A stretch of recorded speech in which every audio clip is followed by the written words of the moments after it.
Do you have a zinger? Is your brain too addled from being on Instagram? I like how we're going to be making jokes about that like it's not true. Oh, I guess I'm stupid now because I can only think in dumb memes. Isn't that right, Jonathan Haidt? I'm literally scrolling on TikTok right now. I'm not listening. I'm just responding to a picture of the Hawk Tuah girl with the word mother as we speak. We did do a whole episode where you describe what you think my internet activity is. I think that's what you think I do. You just have some like burner account with the Avi of some like AI generated twink, and you're just like going around commenting slutty bullshit all over the place. We should have never taught you what twink means. What do you have? What do you have? All right. Peter. Michael. What do you know about the anxious generation? All I know is that if you're here to tell me that TikTok hasn't ruined Zoomers' brains, we're going to be in a fight.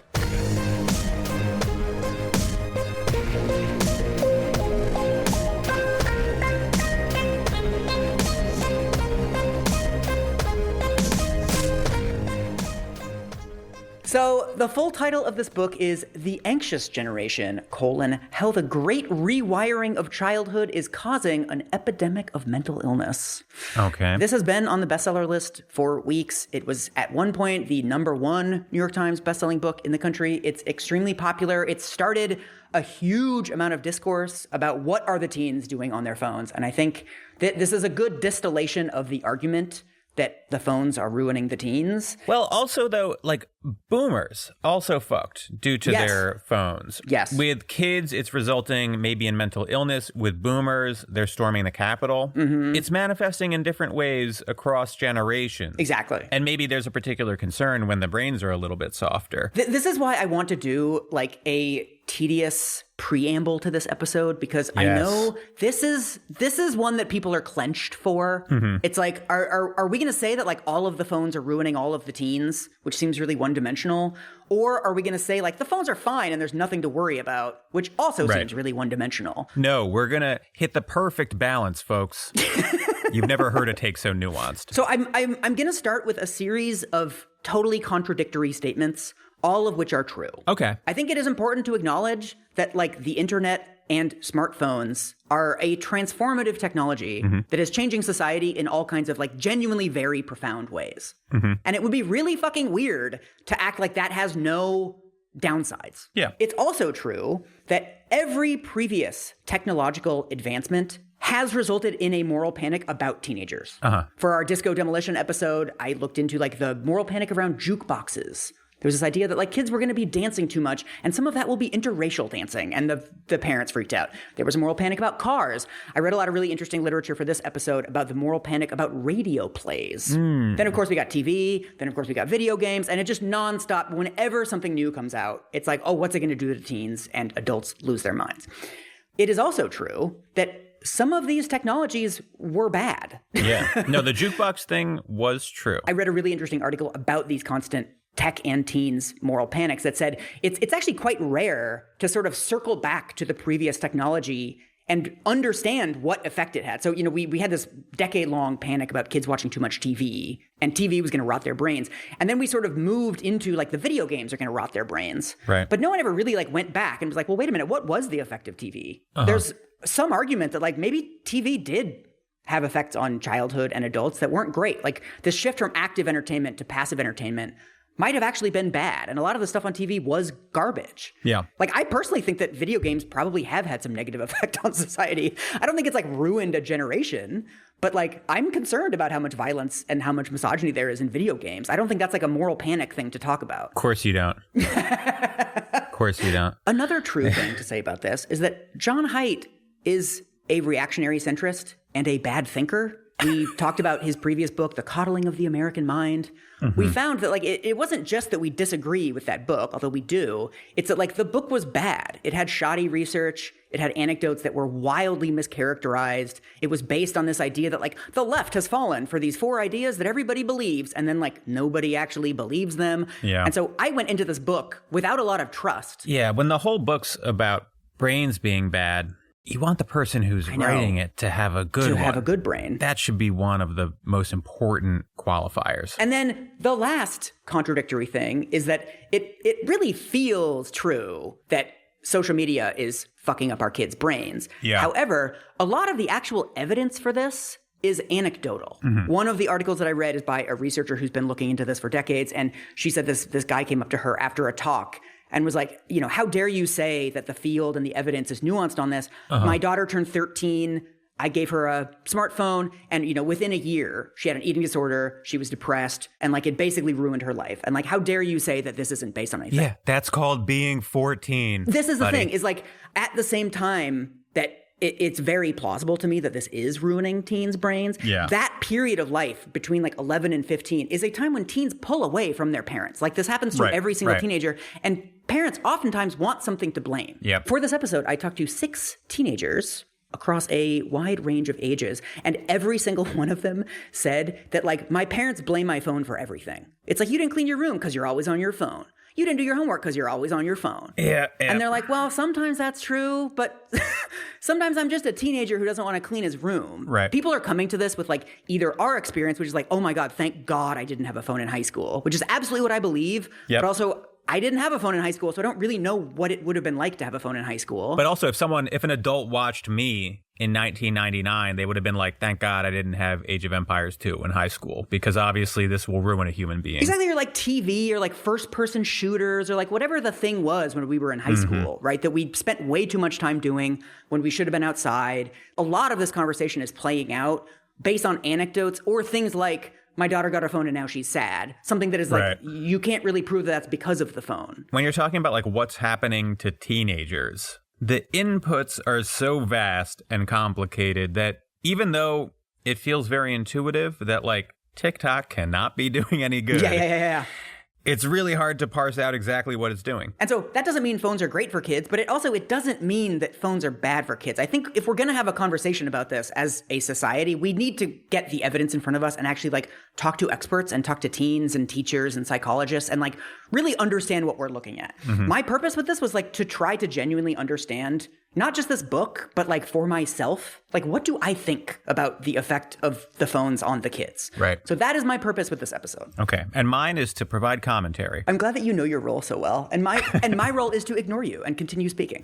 So as we always do on this show, I want to start with the first few paragraphs of the book. Okay. We're going to dive in and we're going to hear John Haidt's argument for why the kids are in danger from their telephones. Suppose that when your first child turned 10, a visionary billionaire whom you've never met chose her to join the first permanent human settlement on Mars. Unbeknownst to you, she had signed herself up for the mission because she loves outer space, and besides, all of her friends have signed up. She begs you to let her go. She's going to Mars. Before saying no, you agree to learn more. You learn that the reason they're recruiting children is that they adapt better to the unusual conditions of Mars than adults, particularly the low gravity. If children go through puberty and its associated growth spurt on Mars, their bodies will be permanently tailored to it, unlike settlers who come over as adults. At least that's the theory. It's unknown whether Mars-adapted children would be able to return to Earth. Did the planners take this into account? Did they do any research on child safety at all? As far as you can tell, no. So, would you let her go? Of course not. Couldn't agree more.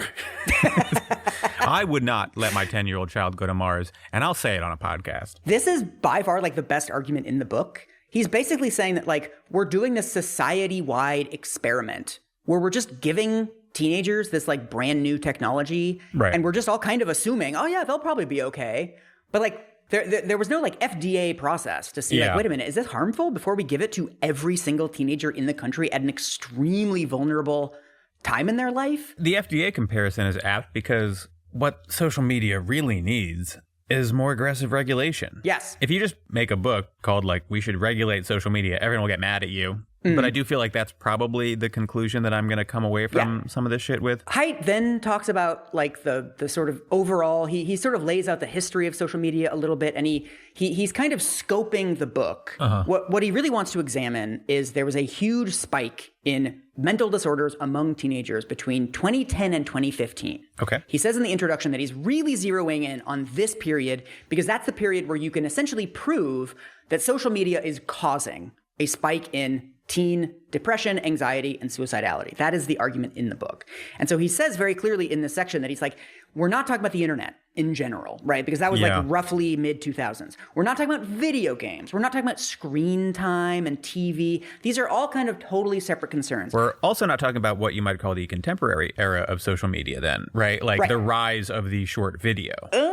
You're veering into spoiler territory, but no. According to this section of the book, he's not talking about the rise of these short video platforms like TikTok. He's also not talking about the effects of the pandemic. So we're just limiting ourselves to this relatively short period of time. Because this is like Farmville era Facebook. Yeah, I mean, that's why he's saying we're not talking about that, right? We're not going to talk about like Friendster or MySpace or early Facebook. Mm-hmm. He's zeroing in on the innovations that tech companies used in the mid-2000s to the 2010s, which essentially culminated in social media being this uniquely harmful thing for kids. So he kind of lays out this timeline. Okay. You know, we had the internet starting in the early 2000s. We started to get universal broadband throughout the United States in like late 2000s. Mm-hmm. We then have these little baby steps that all make social media much more harmful. So in 2006, Facebook introduces the news feed. In 2007, we get the introduction of the iPhone. In 2009, we get the like and retweet buttons. Mm-hmm. We then pretty quickly start getting these increasingly algorithmic ways of showing you on your news feed. It's not just chronological anymore. That's around sort of 2008 to 2010.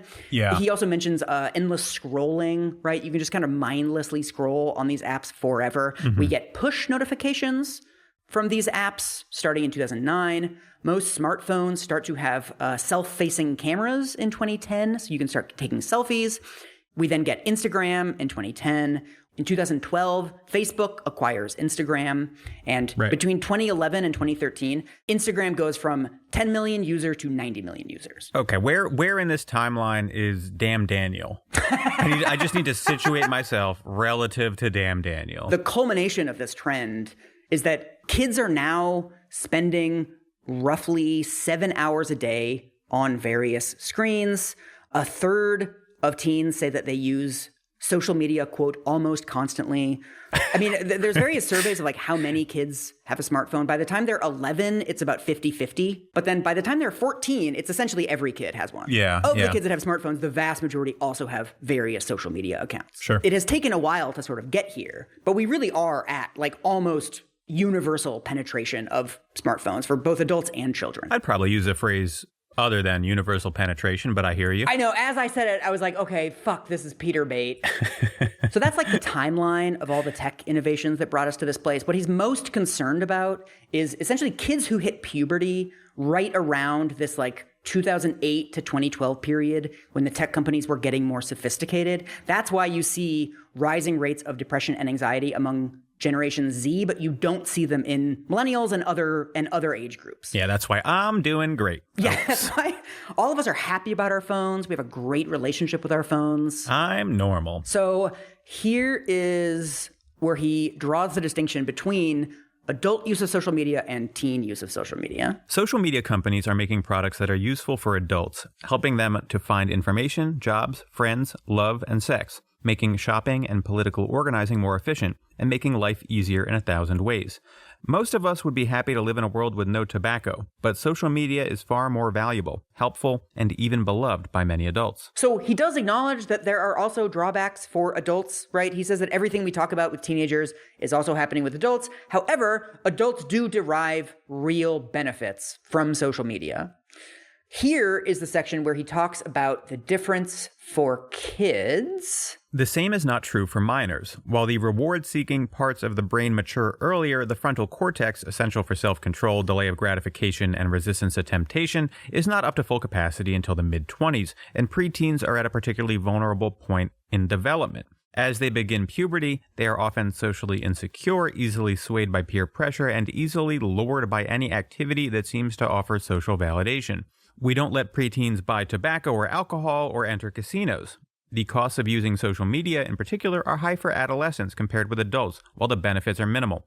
Let children grow up on Earth first before sending them to Mars. So this is the core of the argument to the book, that for adults, there are some benefits of using social media. For kids, there are none. It is only a harmful influence. Yeah, it feels a little reductive, although maybe like gesturing in the correct direction. If the point is there are higher risks for children because of where their brains are, sure, I think that's pretty defensible. Acting like it's nothing but upside for adults and nothing but downside for kids just seems very reductive. This is the first glimpse of like, I don't know that he's the best guide through this debate, right? Because I think you think of any kid who's like a member of a minority group, right? Like a teenage gay kid somewhere with like homophobic parents. Social media might be like their only lifeline. It's really easy to think that like there are some kids who derive some benefits from social media.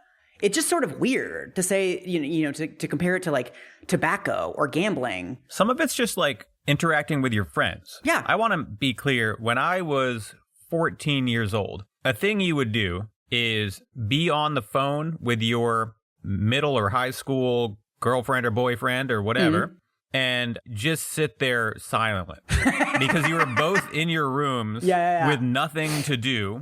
And then every 5 minutes, someone's parent would pick up the phone to try to use it, and we'd be like, we're on the phone. And eventually someone would yell at you. They'd be like, I need to use the phone for a real purpose, not whatever the fuck this is. That's what social interaction looked like. And I'm sorry if I look at like Snapchat as perhaps an improvement in some ways, at least. The first chapter of the book is where he walks us through the teen mental health crisis. Okay. So we're going to watch a video clip because this chapter is mostly charts, and I don't want to sit here and describe charts to you. So just sent you a link. All right, hold on. I'm getting a Kamala HQ ad here. We got to get you some ad blockers, buddy. Kamala asking me for even more money, even though I've already donated. You were on the white women for Kamala call last night, weren't you? Everyone was talking about the white women for Kamala call last night. You love those. Am I crazy? They were like 150,000 people were on the call, and then at the end they were like, it raised $2 million. And I'm like, all right, so like $7 per white lady? Is that... This is the redemption of white women that I was told about? We're re-canceling white women. Folks, as a bit of a connoisseur, I'm here to tell you they are still no good. So here is a talk that he gave where he's kind of going over the evidence that teens are experiencing higher rates of depression, anxiety, and suicidality. From the 90s through the 2000s, we're talking the millennial generation, which many of you in this room are. If you're born between 1981 and 1995, you're a millennial. Your mental health was actually fine, a little better than Gen X before you. So all the numbers are going along. They go up, down, up, sort of moving along. And then all of a sudden, those numbers all start rising right around 2012, 2013. And the level of the rise, especially for boys, it's a little slower. It's not such a sharp elbow. That's a different story. But for girls, it's a very sharp elbow. And when we look at the younger teen girls, ages 10 to 14, that's where we see the hugest rises. So those younger girls, they didn't used to be hospitalized for self-harm. That was very, very rare. But after 2012, the numbers go way up. For the older teen girls, I think it's like 70 or 80% increase. For the younger teen girls, it's more like 150. That's in America. In Britain, you have data that 10 to 12-year-old girls are up 380% increase. It's more than a quadruple. For self-harming. For self-harm, that's right. So something happened that especially, when girls got super connected and began sharing, the idea of self-harming and the idea of anxiety became just much more widespread.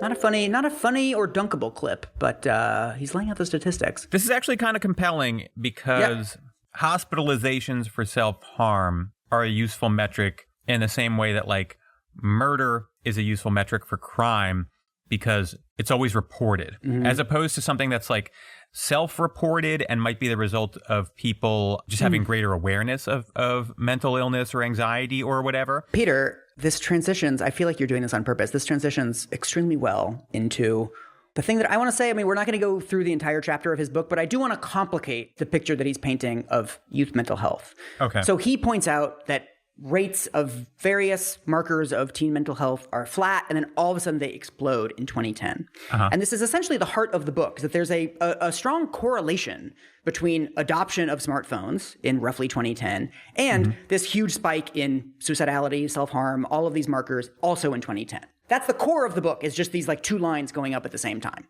Right. But The adoption of smartphones was not the only thing that happened around 2010. The other big thing is the implementation of Obamacare. So the percentage of kids in America who didn't have access to health insurance had actually been steadily dropping from the 1990s, but the implementation of the Affordable Care Act extended Medicaid coverage to a huge number of children and also increased access to private insurance plans. So what you find is that in 1997, around 14% of kids were uninsured, and by 2016, that's down to 5%. So around the same time, for both adults and kids, you start to see much more Medicaid coverage of mental health admissions to the hospital. You see more diagnosis. You see more prescriptions. The just kind of overall access to mental health care treatment really did significantly expand as part of the implementation of Obamacare. Another thing that happened was there was guidance from the U.S. Preventative Services Task Force that recommended screening adolescent girls for depression starting in 2011. It also made it mandatory for insurance companies to cover it. Got it. There was also guidance around the same time that instructed doctors to add suicidal ideation as a cause of harm to medical records. I mean, this is another thing that he kind of glosses over, that the numbers were actually rising of teen mental health problems before smartphones. So he's a little bit off on the timeline, and he's a little bit off on the age groups because 10 to 14-year-olds didn't actually have cell phones at that time. That was actually much later.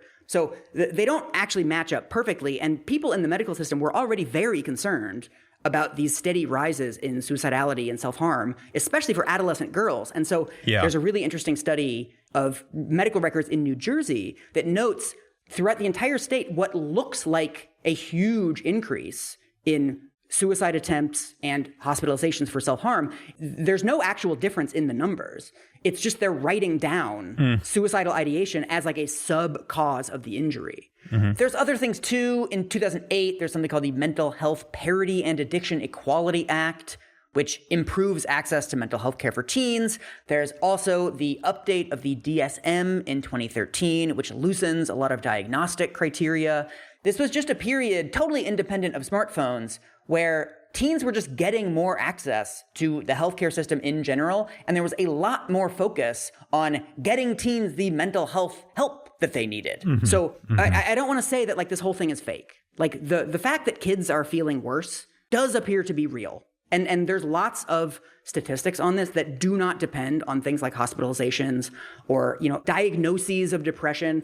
If you look at qualitative surveys of teens, they're much more likely now to say, I'm depressed, or I'm anxious, or I don't have a lot of friends. Yeah, although I that's the stuff that I'm less persuaded by. Oh, really? Yeah, simply because self-reports might be the result of a generation that's just much more aware of depression. When I was a teenager, people didn't talk about being depressed so expressly. People didn't talk about anxiety.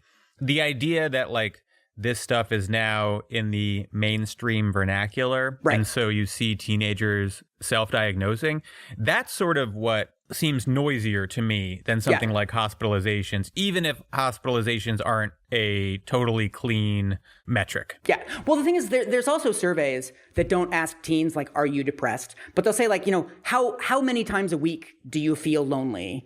Or there's one, what was it? There's one where they ask kids a bunch of questions, and if you answer 5 out of 9 of them, then they say you've experienced a major depressive episode. And it's things like, how often have you lost interest and become bored with most of the things you usually enjoy? I don't think that's the kind of thing that would necessarily depend on like the sort of expanding, reducing stigma of depression, anxiety, and like the discourse around it. So there are also surveys that find like, how often are you anxious? But there's also things that ask about like the component parts of depression, anxiety, which also show rising numbers.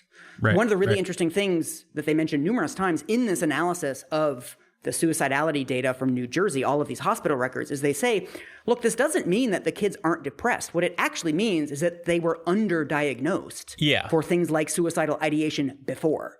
So what we might be looking at is teens are very depressed and we're now better at catching it. It could also reflect an increase. Another thing that he doesn't mention is that kids are significantly less likely to kill themselves now than they were in 1988. If you look at teen suicide rates, like every other form of like violent crime that we've talked about, murders and rapes and child abuse, it's like rises steadily in the 60s and 70s, plateaus in the 80s, drops really quickly in the 90s, and then gradually starts rising again. Right. That doesn't mean that it's not smartphones. That doesn't mean that it's not the internet, right? You could say, well, when people started to get broadband internet in the 2000s, we started to have higher rates of teen suicides. Like this actually is congruent with his theory, right? And maybe something else was causing it in the 60s and 70s, and cell phones are causing it now. Again, it's not really debunking his theory, but it does show that there are many factors that affect teen suicide. So anyway, I'm afraid that people are going to think like, oh, like Mike thinks that teen suicides don't matter or something, or like Mike thinks that teen mental health is like not a problem in America. That's not remotely what I'm saying. What I'm saying is it's more tricky to measure these things than it seems. I think you've been clear, and any haters are just anti-Hobbes. Thank you. That's their bias. This is the hateration and holleration that Mary J. Blige was talking about.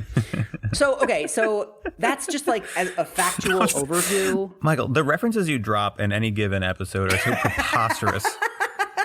It's because my brain stopped developing in like 1999.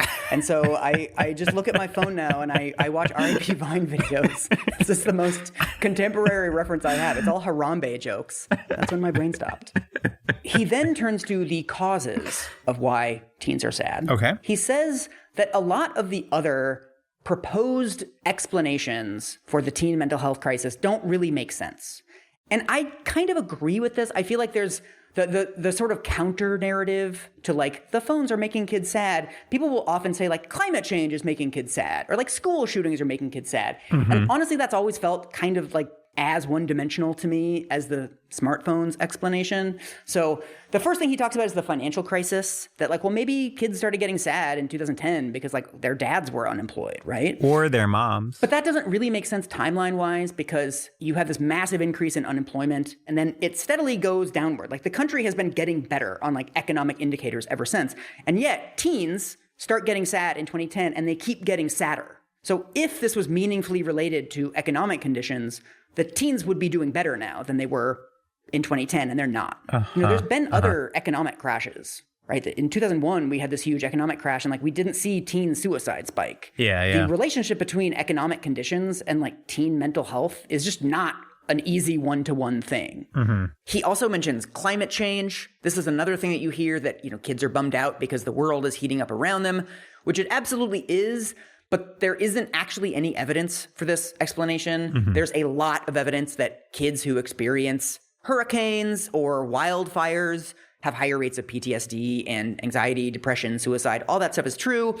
Those disasters are increasing due to climate change, but it's kind of not enough to explain an entire generation that is showing these higher rates of depression, anxiety. It also can't explain why girls seem to be suffering so much more than boys. It can't really explain why we see these big spikes in 10 to 12-year-old kids who are just like less aware of news events in general.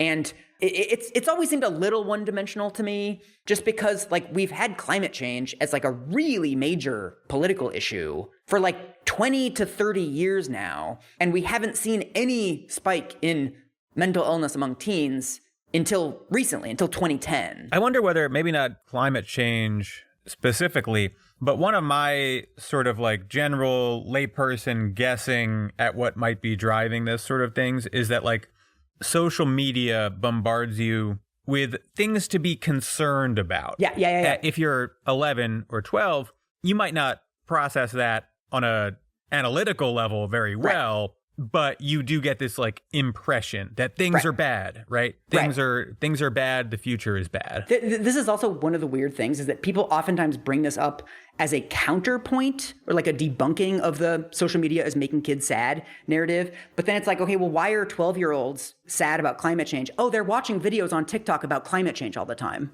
which then kind of brings you back to social media is making kids sad. I want to just throw another theory in the mix. What about the rise of the Tea Party? This is the thing you could say. You could say it's like the rise of kids watching anime or like listening to K-pop. There's a million other things that happened between 2010 and 2020. I don't know why you're just throwing those out like it's a joke.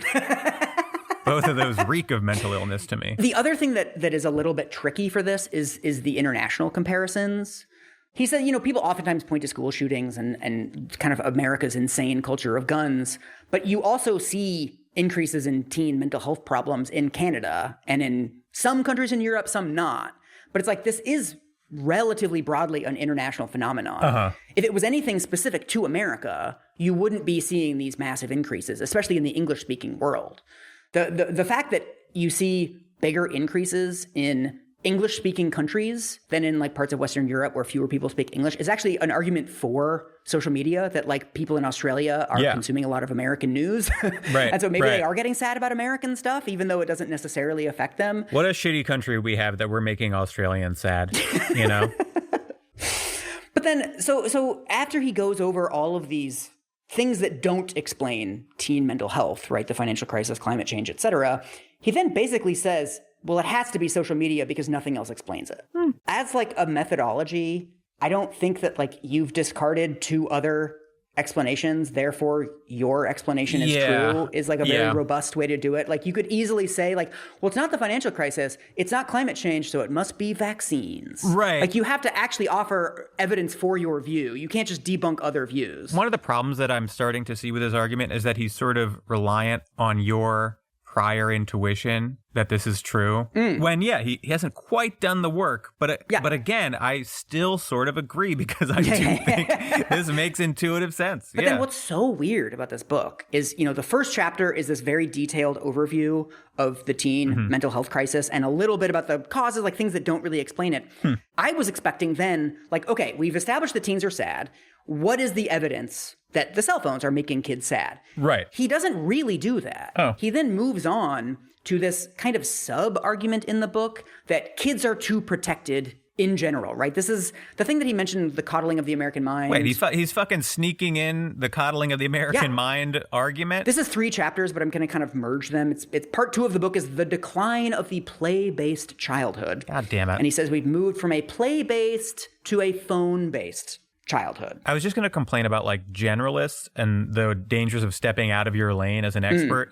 And as quickly as I was about to say it, he just sort of turns back into his lane where he's like, all right, here's this thing I already wrote a stupid book about. And large sections of this are true, right? Like it's a huge bummer that American kids don't walk and bike to school anymore. You know, people live in the suburbs where they're way too spread out. It's like he's kind of correct about this, but then you also start to see his weird penchant for kind of overstating harm and speaking about all of these trends in this kind of weird black and white way. So here is a little section from chapter 4. Smartphones and other digital devices bring so many interesting experiences to children and adolescents that they cause a serious problem. They reduce interest in all non-screen-based forms of experience. The child will spend many hours each day sitting enthralled and motionless, except for one finger, while ignoring everything beyond the screen. And then this is from a little bit later. Are screen-based experiences less valuable than real-life flesh and blood experiences? When we're talking about children whose brains evolved to expect certain kinds of experiences at certain ages, yes, a resounding yes. Communicating by text supplemented by emojis is not going to develop the parts of the brain that are expecting to get tuned up during conversations supplemented by facial expressions, changing vocal tones, direct eye contact, and body language. We can't expect children and adolescents to develop adult-level real-world social skills when their social interactions are largely happening in the virtual world.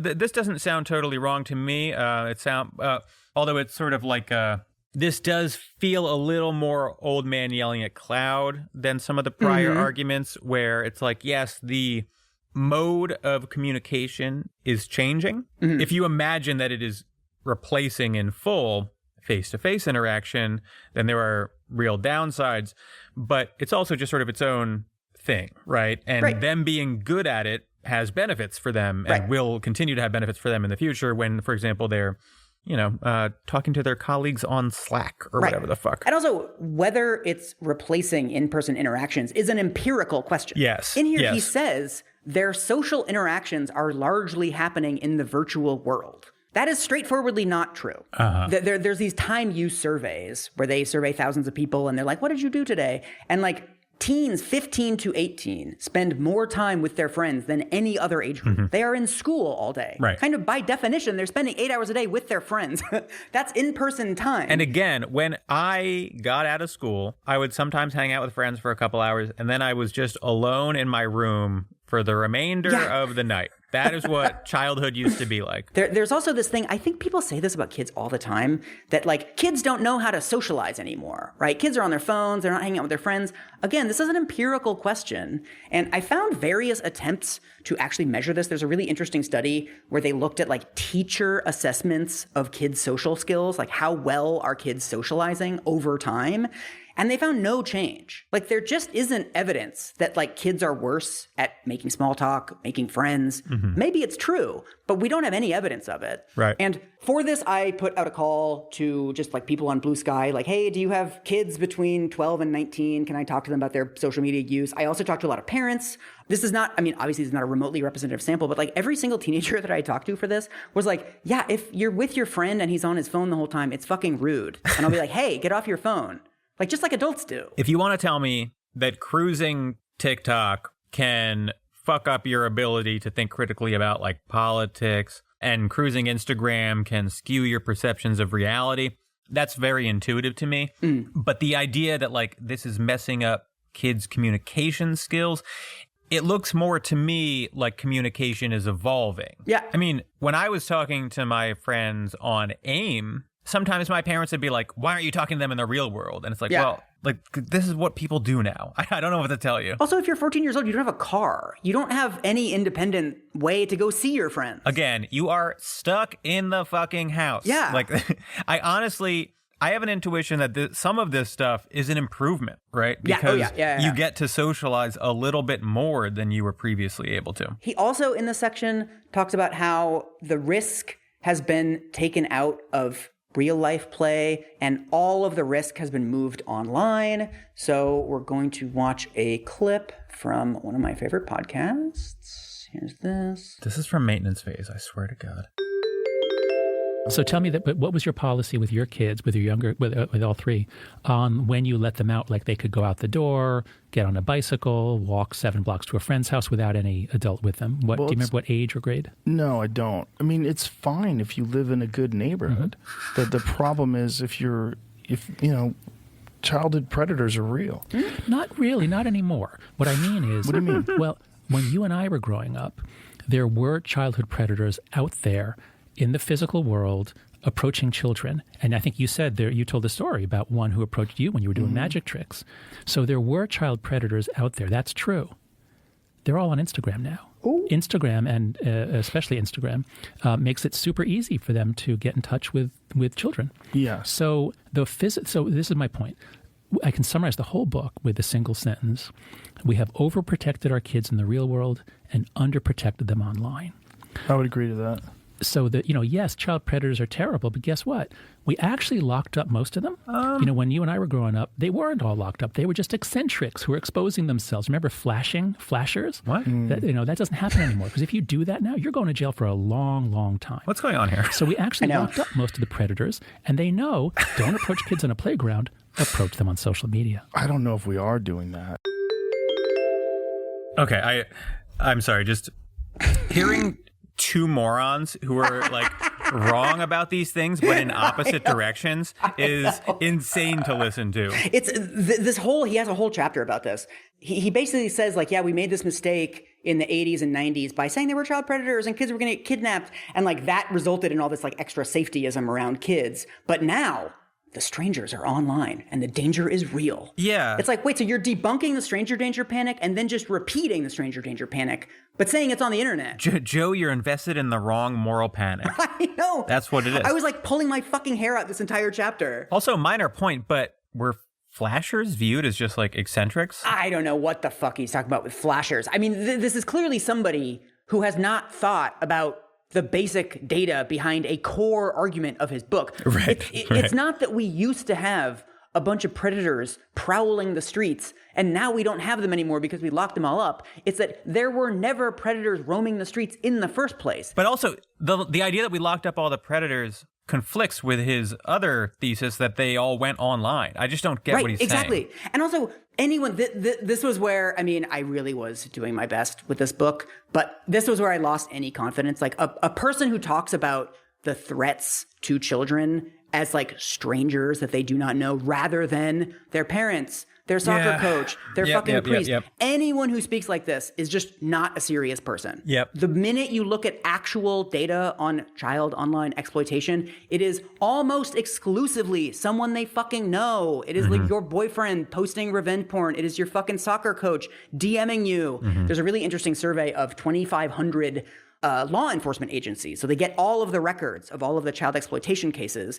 And in only 8.5% of cases was the perpetrator someone they met online. Right. The patterns of online exploitation mirror perfectly the patterns of offline exploitation. Yeah. This thing of like people meeting kids online and like, kidnapping them or whatever. This is a thing that happens, just like, kids do get kidnapped by strangers and murdered. It's extremely rare. Right. And in the actual literature, there's a lot of really heartbreaking stuff in the literature that this whole kind of thing of predators will pretend to be a 15-year-old boy and then like trick you into getting nudes, whatever.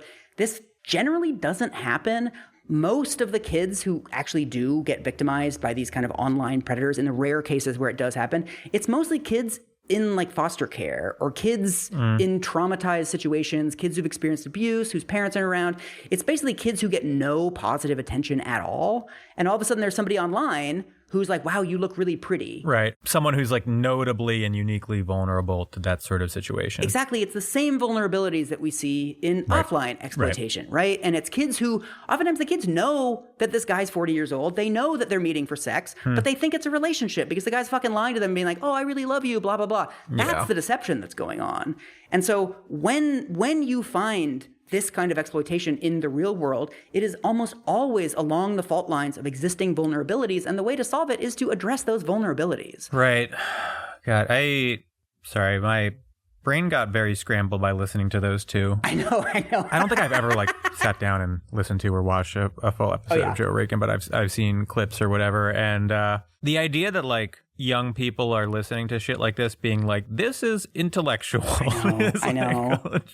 That's my moral panic. The other reason I wanted to watch this is because listening to John Haidt, it does just sound like a guy who's like saying stuff. This book is not remotely rigorous. It's actually really shocking to me that it's had such an impact. I think mostly because it's telling people something that they want to believe. Yeah, and already believe. I interviewed more teenagers for this. I interviewed more experts for this, and I interviewed more teachers and researchers for this episode than he interviewed for his book. Oh. As far as I can tell, in the text of the book, he interviewed one actual teenager about what they do on their phone. He does not appear to have engaged with any researchers other than the one that he's already collaborated with. He hasn't spoken to any teachers about what it's like in their classrooms. He didn't speak to any psychologists. It's so annoying that I'm doing an approximately as rigorous episode about Eric Adams. Every evening I have 2 drinks and then I watch Eric Adams clips and start outlining a Books Could Kill bonus episode. Again, I do think that there needs to be a societal conversation about this, but I do not think this is the person to be leading this conversation. This is the kind of thing where I feel like the book got popular because it's just giving intellectual heft or the appearance of intellectual heft to this intuition that we all have. Yeah. So that you can say, hey, phones are fucking our kids up. And then everyone's like, yeah, definitely. And you get to be like, there's a book about it. And yeah. That's how I know this is real and serious. Yeah. I agree that the decline of outdoor play is bad. It's just that he's super reductive about what exactly is good and what exactly is bad and what we should be doing, right?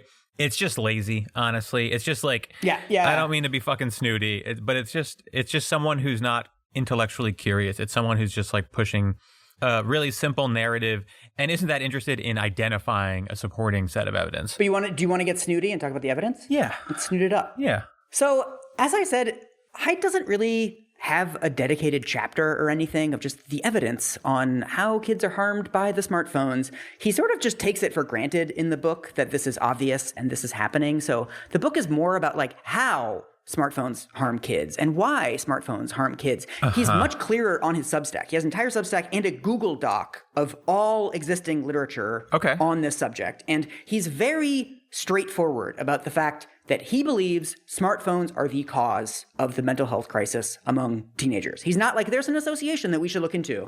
He has a blog post called "Social Media is a Major Cause of the Mental Illness Epidemic in Teen Girls. Here's the Evidence." So when I went into this episode, I thought it was just going to be really obvious that, like, if you look at the data, kids who use smartphones more are more depressed. And kids who use smartphones less are less depressed. And it would be really clear. And then me and you would have this like detailed conversation of like correlation versus causation. And like, what does this mean, right? Like that's what I was expecting to get into in this episode. But it turns out that's not even true. So this is from a 2020 summary of like, what have we learned about teens and internet, social media, everything in the last 10 years. And I think it's a good summary. It's in kind of academic ease, so I had to condense it a little bit, but this is a good overview. Small associations still exist, as adolescents who report more depressive symptoms also tend to report spending more time online.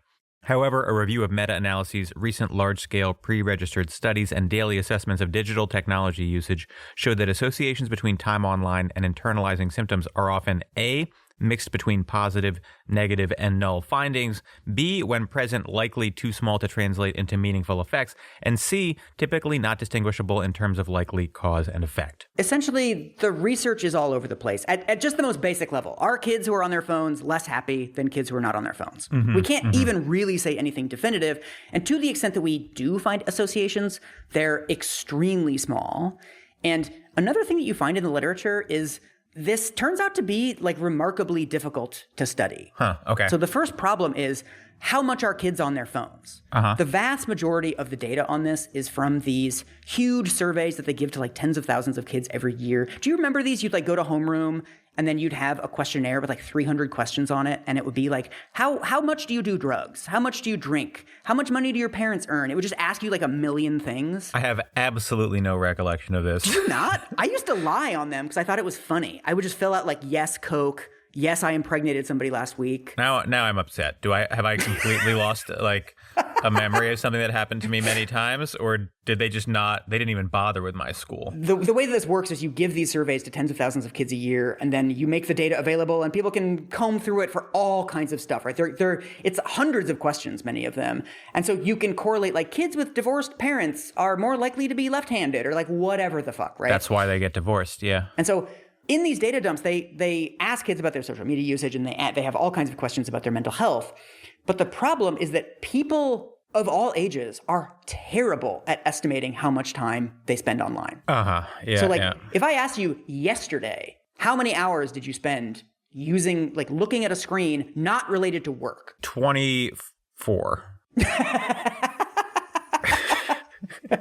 That's probably true. It might actually be easier with you because you're always online. Every week I get that screen time notification because I forget to shut it off. And every week I'm like, oh my God.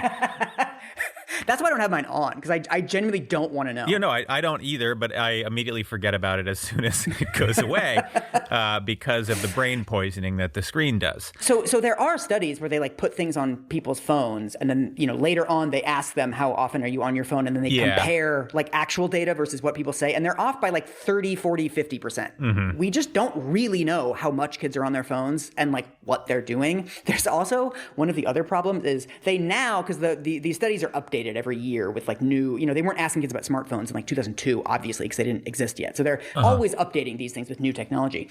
Starting in 2013, they did start asking kids like, how often are you on social media, right? This is like the rise of Facebook and Instagram is like a big deal in teenagers' lives. But the frequency responses, so kids were asked, how often are you on social media? The choices were a few times a year, once or twice a month, at least once a week, or almost every day. Okay. So no data is being collected. Yeah, so basically every kid put almost every day, because the kids were already by that point on social media of course. All the time. Dude, what 80-year-old was like, how many times a year are you online? I know. My boomer parents were like checking their email once a day in 2013 for sure. There's also like the earliest studies on this. So we start getting these like kids are on their phones on their Saturn studies in 2018. And a lot of them are using data from this time where they weren't even asking kids about social media use. They weren't differentiating between different types of like internet devices. So they would just ask, how many hours a day are you on a screen? And then it would say like, this includes Xbox and Facebook and email. Right. One of the main things that I learned from talking to researchers over the last month is that this whole concept of screen time is just such fucking garbage. Screen time includes like reading, going down a Wikipedia rabbit hole, and it also includes like watching pornography. Like it just is not useful to talk about screen time as being harmful, but most of the data that we have about kids is just how much are you on your screens. I guess Wikipedia versus porn is the strongest dichotomy you can make, but like if you're trying to figure out what's rotting the kids' brains, you would need to separate out every app, every different use of every different app, etc. It becomes, there's just so much going on. There are so many different variables that to call it screen time is just sort of clearly not great. There's also something very funny. I felt really old when I was speaking to the teens for this, that all of them said that messages, like the text message app that we use, is like what they use to communicate with old people. And actual kids always communicate on Snapchat or Instagram through DMs. Whatever. Get a job. Get a job, kids. But this is the thing. So even if you're measuring how many hours a day are you on Instagram, a lot of that's just like texting with their friends. Yeah. That's not actually, looking at images of, for example, like women that are potentially going to give you an eating disorder, like the kinds of things that we associate with social media harm. Even if you're measuring how much time they're on Instagram, that doesn't necessarily account for that, right? So that's kind of the first problem with these big quantitative data dump studies. The second problem is something that I've become so fucking radicalized on. It's very easy to design these studies to get the result that you want. You can pick different statistical controls. I saw so many fucking weird statistical controls in these things. You can determine like what you're measuring. So one thing is a lot of studies use these broad umbrella terms of like well-being. How much does being on your phone affect your well-being? And they'll pick sort of 10 or 15 questions from these big data sets. And they'll say like, oh, this is well-being, or sometimes they call it like life satisfaction. But it's like totally arbitrary what you put in those things. And with the kinds of statistical software that people use now, it's really easy to be like, okay, if I control for income, what does it say about cell phones? Oh, it says cell phones are fine. What if I control for income and education? Oh, it says cell phones are bad. Okay, I'll control for those two things. And all of these statistical decisions kind of look defensible in a vacuum. But when people publish papers on this, they don't publish, okay, here's all of the other models that we ran. Here's all of the other statistical techniques that we used. For all we know, they're trying 1,000 things and they're picking the one that gives the result that they want. So big picture, the data sucks. And when you look at what we do have, there's no clear answers. There's no clear answer. And even I think this whole like exercise of combing through fucking data sets and looking for associations is such bullshit. The one that John Haidt really like stakes his reputation on, he works with this researcher named Jean Twenge, who I reached out to, tried to have a phone call with. She didn't want to do that, but we did email back and forth about some methodology stuff. John Haidt is working with her, and they get into this big fight with these other two researchers named Amy Orben and Andrew Przybylski, both of whom I also interviewed. And they have this big, long kind of methodology, years-long methodology fight about how to measure these things. And it sort of culminates in Orben and Przybylski running this like huge meta-analysis where they basically ran a bunch of different scenarios. Like if you control for this, if you didn't control for this, they run something like 3 million different permutations. And they find that in essentially all of them, except for a few, you don't find an association between social media and depressive symptoms. This is sort of like how Paul Atreides' son finds the golden path. I mean, basically, or like I was going to say Doctor Strange, who does like 16 million scenarios and only 2 of them have us beating Thanos.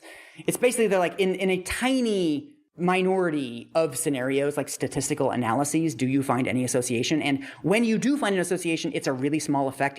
They said it's roughly the same as the effect of kids who eat potatoes, like their depressive symptoms, and kids who are on their smartphones. You have to control for Britishness as well there. So there's this one study that sort of aims to like end the debate. They're like, look, we barely find association. When we do, it's so underpowered that it's like on par with eating potatoes, which is basically meaningless.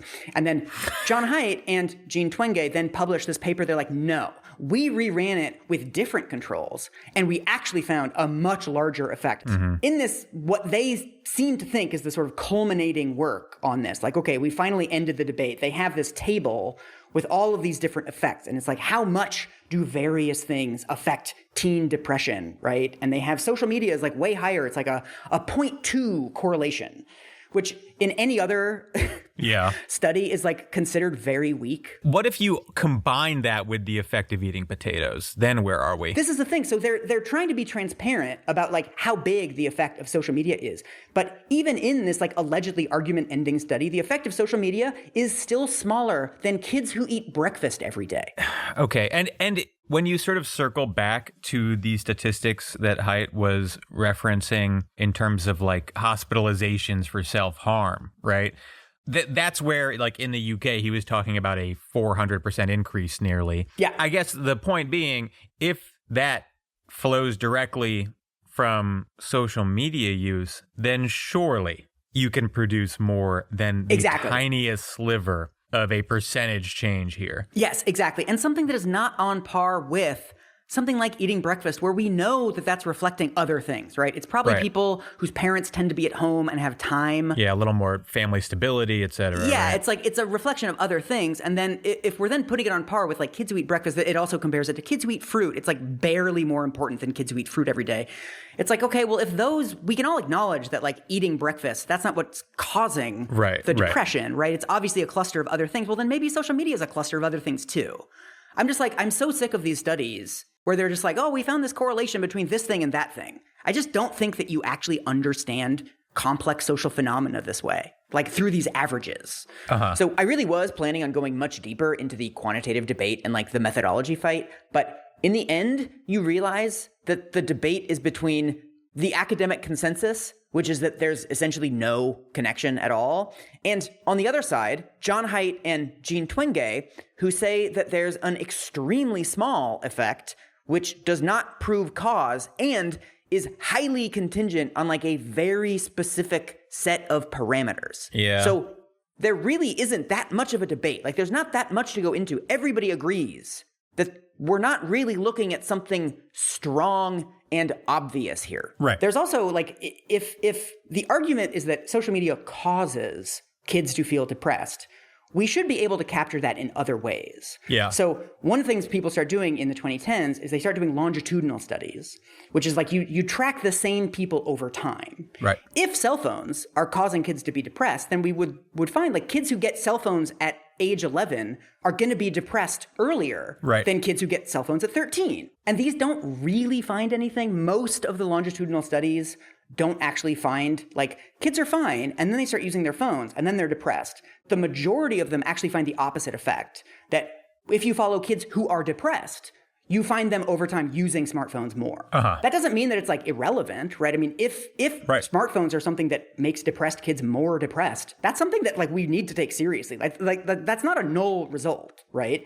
But we don't see this kind of tobacco metaphor of like, I was fine and then I got a phone and now I'm sad. Right. That's not really something that shows up in the longitudinal data.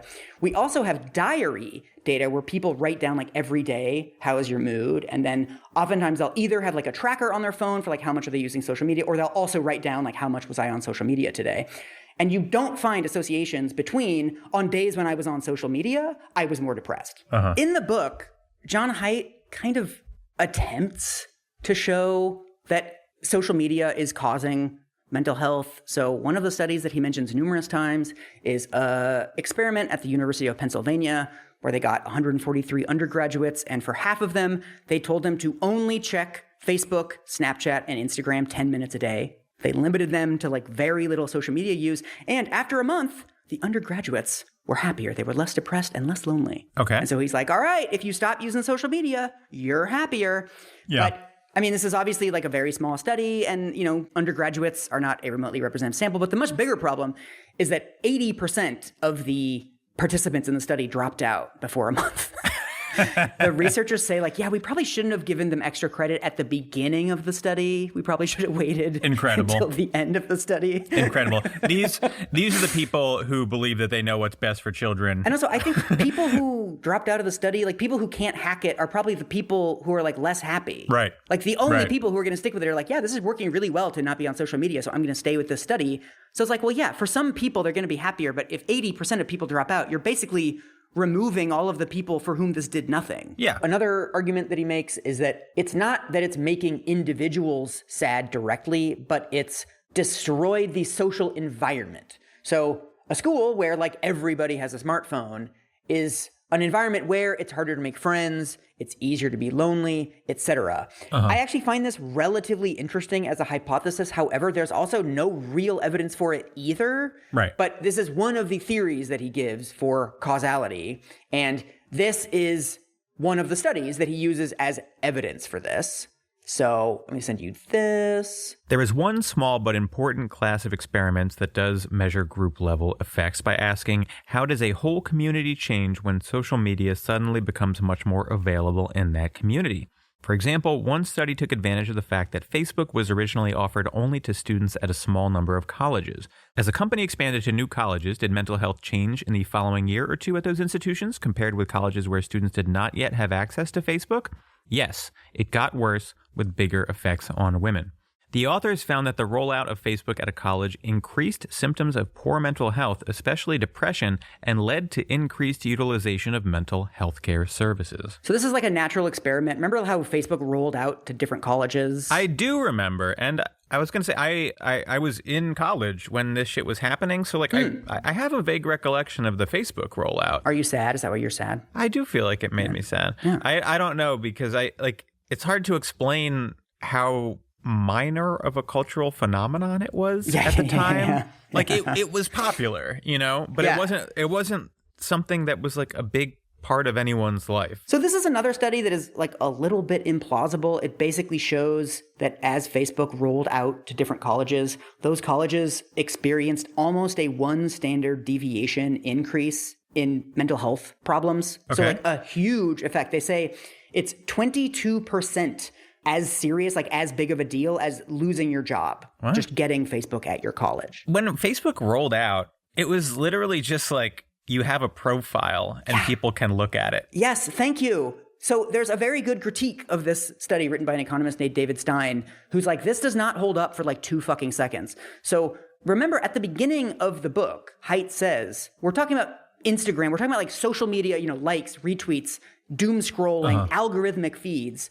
Facebook rolled out to colleges in 2004. It was still called the Facebook at the time. Right. There was no news feed. There were no smartphones.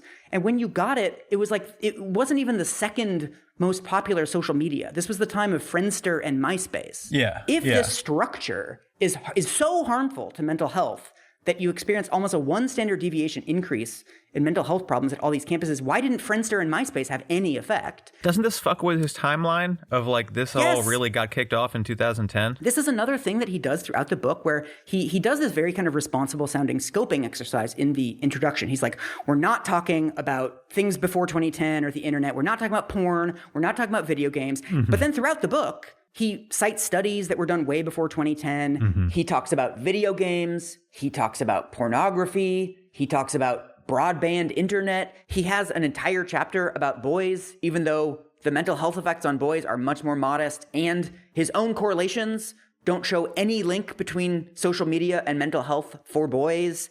He has a whole section where he talks about the pandemic. Are we going to talk about the boys thing? Because it is...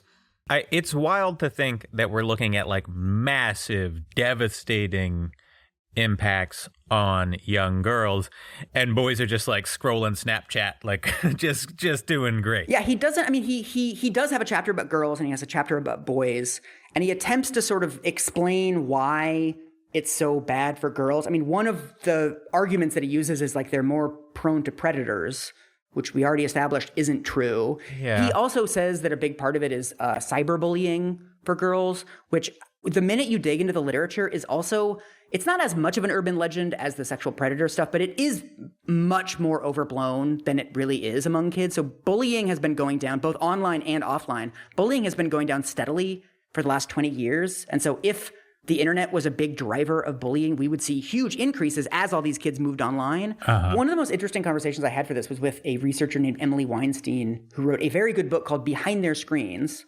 where she took the radical step of actually talking to teenagers about the way that they use their phones and whether or not that is helping or harming their mental health. And she said, like, yeah, when you talk to teenagers about their mental health, they don't cite cyberbullying all that much. It does come up for some kids, but in general, it's a lot more kind of social anxiety, of like specific things driven by the internet. So one thing she mentioned was that like, maybe you go on Venmo and you see that like one friend Venmo'd another friend for like movie tickets. And you're like, wait, are they seeing a movie without me? Right. Or you'll go on Instagram and you'll see photos of a party that you weren't invited to. Yeah. Or somebody uploads a photo of you, but they don't tag you. Right. Or like the kids that I talked to mentioned this too, that sometimes somebody will upload like a really bad photo of you. And you're sort of like, did they do that on purpose? Like to make fun of me or to make me look bad? Or is it just, they don't think I look bad in the photo, or it's kind of an honest mistake? And then it's like, oh, well, should I write them and say something? But then that kind of starts all this drama. Or like, should I just ignore it? Like, do I like it? Do I not like it? She said one of the things that really has changed qualitatively in the experience of teenagers is, people are so concerned when you're that age of like, where do I fit in the social hierarchy? And now there's just so much more information. Who else is hanging out? What are the parties that I wasn't invited to? Like when I was in high school, there were thousands of parties I wasn't invited to, but I didn't know about most of them. No, you find out on Monday and you're like, I'm a big fucking loser. Yeah, exactly. Exactly. And it's like, the forms of social exclusion that people can use, whether it's deliberate or not, whether it's bullying or not, people, you can just watch people do things and have fun without you. And I do actually think that that's like worth reckoning with as an actual change. And again, I continue to be intuitively in agreement with the idea that all of this social media use, it just has to have some negative impact on children. Like there's just no way it doesn't. It's too much of a sort of sea change in how we engage with the world to not have a big impact on mental health in at least different areas, right? Yeah. And to me, that resonates as like a very simple, realistic way that it would impact the average person, where like, I think everyone has had some experience where like you're a teenager and you find out your friends hung out without you. Yeah. And you're trying to figure out, was it intentional? Was it not? Do they just not care? Are they like very actively excluding me?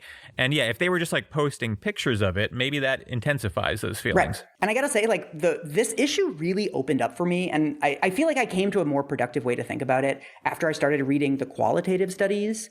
So Emily Weinstein has a really fascinating article where she just interviewed 30 kids who tried to kill themselves. These were kids who attempted suicide and survived.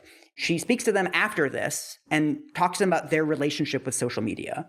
So here is an excerpt from that study. She calls this kid P24 in the study, but we're going to call him Scott. This is a 15-year-old boy. Scott explained that there are challenges associated with social media, but, quote, there are still so many pros. Among key benefits for him, social media is an important source of connection and self-expression. He also values opportunities to digitally seek, receive, and offer social support. Scott appreciates that he can reach others fast when struggles arise. Being able to talk to multiple people means he can hear different perspectives and get better insight. Scott also values using social media to share his artwork, connect with other artists, and get feedback and inspiration. Yet he describes downsides too. Quote, you can get ignored or you get less feedback than you hoped. It makes me insecure, unquote. This feeling of insecurity intersects with metrics-related stress, for example, not getting enough likes on his posts, and unmet friendship expectations when his friends are unresponsive or fail to offer the support he hoped for. Self-expression can be helpful to, quote, clear my mind and reset my thoughts, unquote, but can cause problems because, quote, I get angry. I say words that I don't really mean. And so, is social media good for kids? Yes. Is social media bad for kids? Yes. Yeah. That's the sort of intuition I have. It just can't be untrue that there are downsides. Yeah. It can't be untrue that there are upsides. The question, like the fundamental question is, can we suss these out? Yes. And is there anything to be done? Yes. And that's a much more complicated question than like, are phones destroying the children? Yeah. I just think that like, are phones good or are phones bad is just an insipid way to look at this.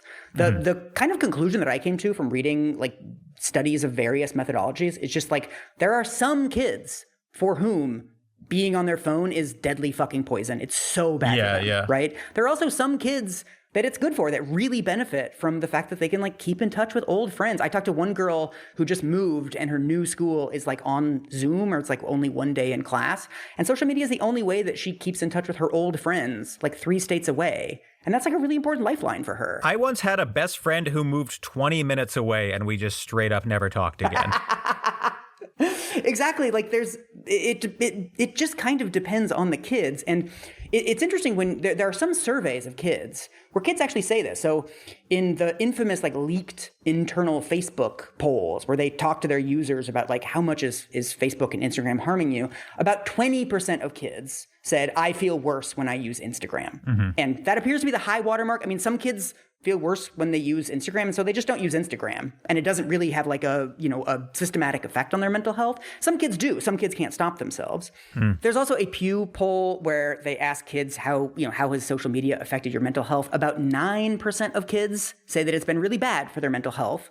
And about 40% of kids say that it's been good for their mental health. Yeah. And 40% say that it hasn't really had any effect at all. Yeah. And I think that's a way to look at it, that there's some percentage of kids for whom this is really bad and they probably shouldn't be on their phones, or they should have them limited or something, but we don't know how big of a percentage that is. It's hard to identify those kids in advance. And another thing that Emily Weinstein told me, which I think is really important, is that the harm of social media is very different for different kids. So she said for some kids, it's just it keeps them up late. Yeah. It doesn't really matter what they're looking at, but it's the adrenaline of social media just keeps them up and then they don't get sleep. Kids, I'm right there with you. Yeah. This is why I love Blue Sky, because at midnight, there just aren't any more posts. But then for other kids, the thing that is harming them is going to be radicalizing content. For other kids, it's just going to be kind of trance-like scrolling on TikTok, just kind of mindlessly scrolling, or compulsive use right there with their friends, but they can't stop themselves from reaching from their phones. For other kids, it's going to be eating disorders. Yeah. Again, our phone's bad or our phone's good is just not a useful way to think about this. Yeah, I mean, you see some outputs of what must be social media, sort of social contagion or whatever the fuck they want to call it, where it's women in their 20s are getting Botox at crazy rates, right? And you're this feels like the output of Instagram. Yeah. That as a quote unquote harm can be sort of isolated, right? And separated out from this other person is getting radicalized by right-wing YouTube, and this other person is being kept up. Right. These are all very separate problems.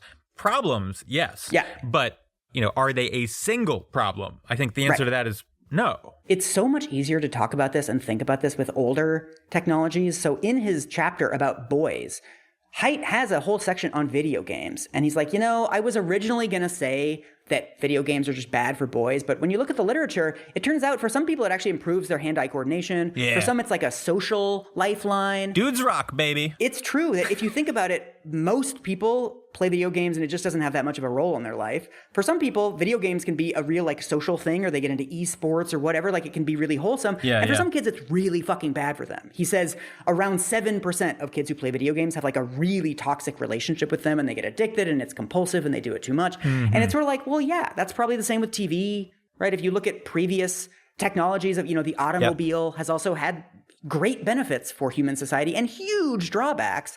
And those just all kind of exist at the same time. And it's only with social media that people want this really one-dimensional explanation. Right. And it hasn't really been true with any previous technological advance. So he looks at video games and basically gives them the nuanced treatment that he should be giving social media, which is what his whole fucking book's about. It's also very funny. He has a little debunker where he's well, what about the benefits of social media?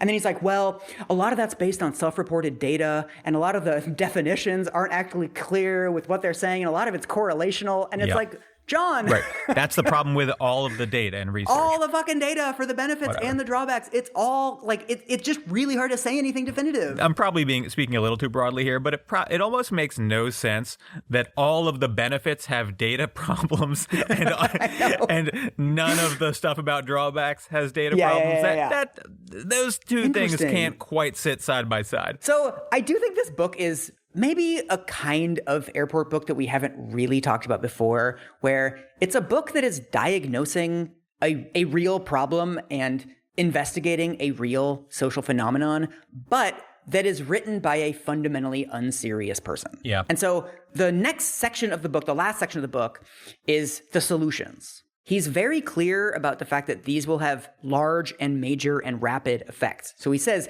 if most of the parents and schools in a community were to enact all 4 of these recommendations, I believe they would see substantial improvements in adolescent mental health within 2 years. Okay. So these are big, effective changes. They are, 1, no smartphones before high school.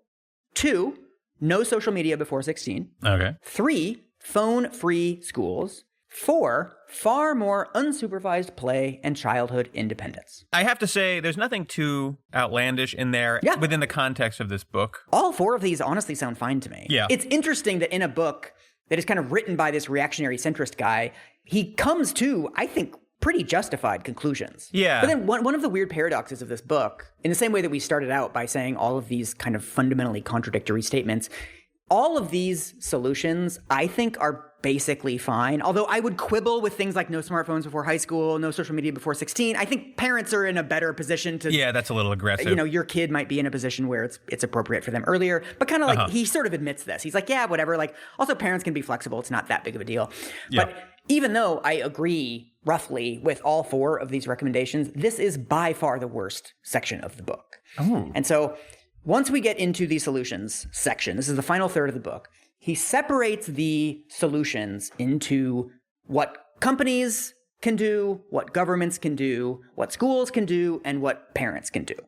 So we're going to start with what governments and tech companies can do to solve this problem.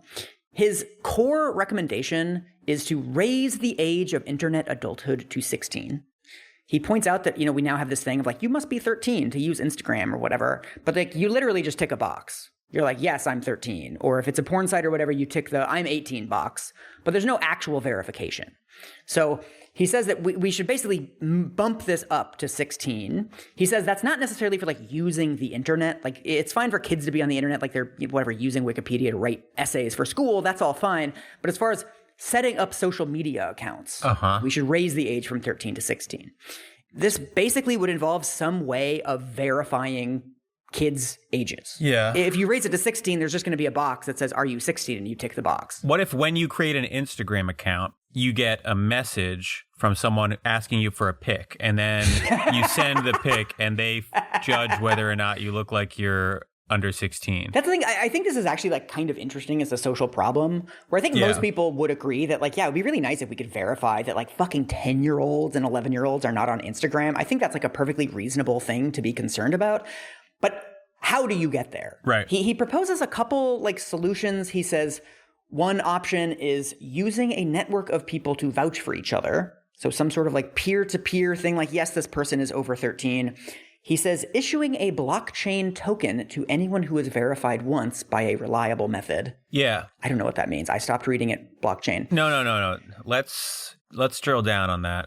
What if at birth you are assigned a Bitcoin? Another option is using biometrics to establish identity. Yeah. No, this is great. We got blockchain, biometrics. Biometrics. I like how immediately his solutions are drastically more dangerous than the existing problem. He says he also has this kind of like weird cockamamie thing. He says, Clear, a company known for rapid identity verification in airports, is now used as a quick way for its clients who previously verified their age to prove that they are old enough to buy alcohol at stadium events. That's what you want. Let's make Clear the most powerful entity on Earth. I know. So essentially, like, whether or not you think that this thing of raising the internet age to 16 is a good idea or not, it feels like almost like a moot point to me, just because the way of doing it would be more problematic than the system we have now. Yeah, or at least like introduce new variables that no one really understands or knows how to control. He kind of admits this. He just says, there's not at present any perfect way of implementing a universal age check. There is no method that could be applied to everyone who comes to a site in a way that's perfectly reliable and raises no privacy or civil liberties objections. Right. He also, the only other kind of like specific thing that he mentions is there's various legal efforts to do something along these lines. The closest thing we have in America is this thing called the Kids Online Safety Act, or KOSA. I think one of the real problems with this book is because he's a reactionary centrist and like a both sides guy, he can't look at a law like this and notice that it's just a very obvious Republican moral panic law. Right. I was going to say, isn't KOSA is the law that is like, okay, I'm trying to remember. Well, all right. Yeah, I'm not going to remember accurately what it's about. I just remember that there's like huge civil libertarian objections and concerns from the LGBTQ community. This is the actual text of the law. I've condensed this down from the legalese, but this is roughly the core of the law. It says, platforms shall take reasonable measures to prevent and mitigate the following harms to minors. 1, anxiety, depression, eating disorders, substance use disorders, and suicidal behaviors. 2, patterns of use that indicate or encourage addiction-like behaviors. 3, online bullying and harassment. 4, sexual exploitation and abuse. This is one of the clearest examples of moral panic legislation I've ever seen. It's basically saying it's illegal for tech companies to harm teenagers, but that's so broad that it can be interpreted in almost any way, and it leaves the sole authority for determining that up to state attorneys general. And so if an attorney general just says, oh yeah, it harms kids to come across things that like, oh, you might be transgender. Well, that's harming kids. That's causing them to be depressed. They could then strip that from the internet and like essentially censor or ban it very easily. And the co-sponsor of COSA, Marsha Blackburn, has said the purpose of this law is to protect minor children from the transgender in our culture. The transgender in our culture? Yes, the transgender. Her name is Rebecca. There's one lurking. You see them in the distance like a fire golem in Elden Ring. When you have a law this broad, when we don't have a clear definition of really what the problem is, and we have no evidence on this at all, you're essentially just handing a huge amount of power over to whoever defines the term harm. This is a major problem with many sort of vague bullshit laws that shouldn't be passed. But like the essence of this law is like, what if we made it illegal to hurt people? I know. This is, I think, the output of moral panic media cycles. Yeah. But also, it's just fundamentally stupid. You don't need to like contextualize it that much to realize it. Okay, so that was what governments and tech companies can do. Pass the dumbest law in the world. Have we thought about this? So the next section is what schools can do. Hell yeah. So I'm going to send you his little vignette where he starts to say why schools should ban cell phones. Mountain Middle School in Durango, Colorado went phone-free back in 2012 at the start of the mental health crisis.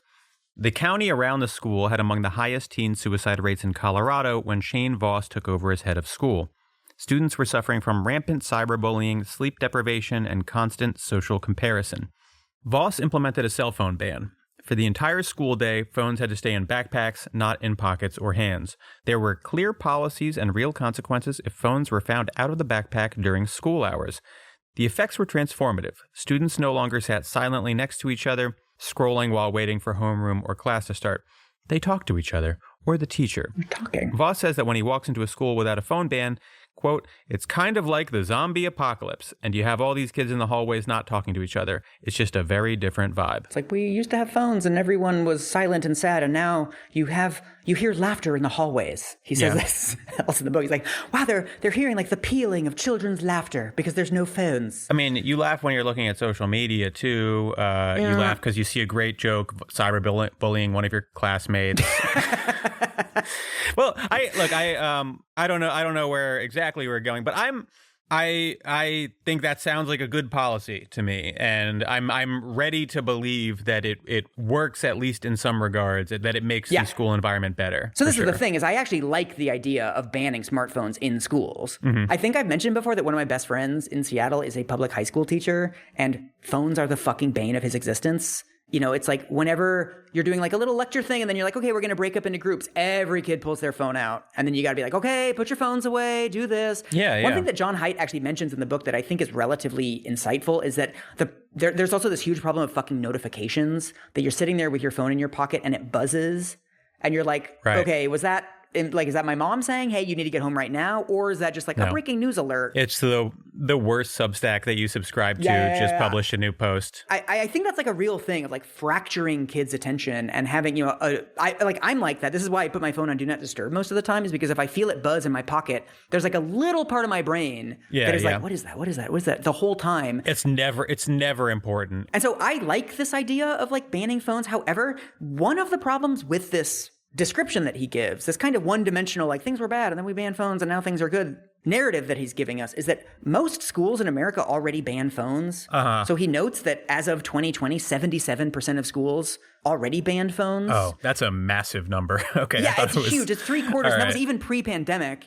And most of the problem is actually with enforcement. So most of the kids I talked to already went to schools where they banned phones.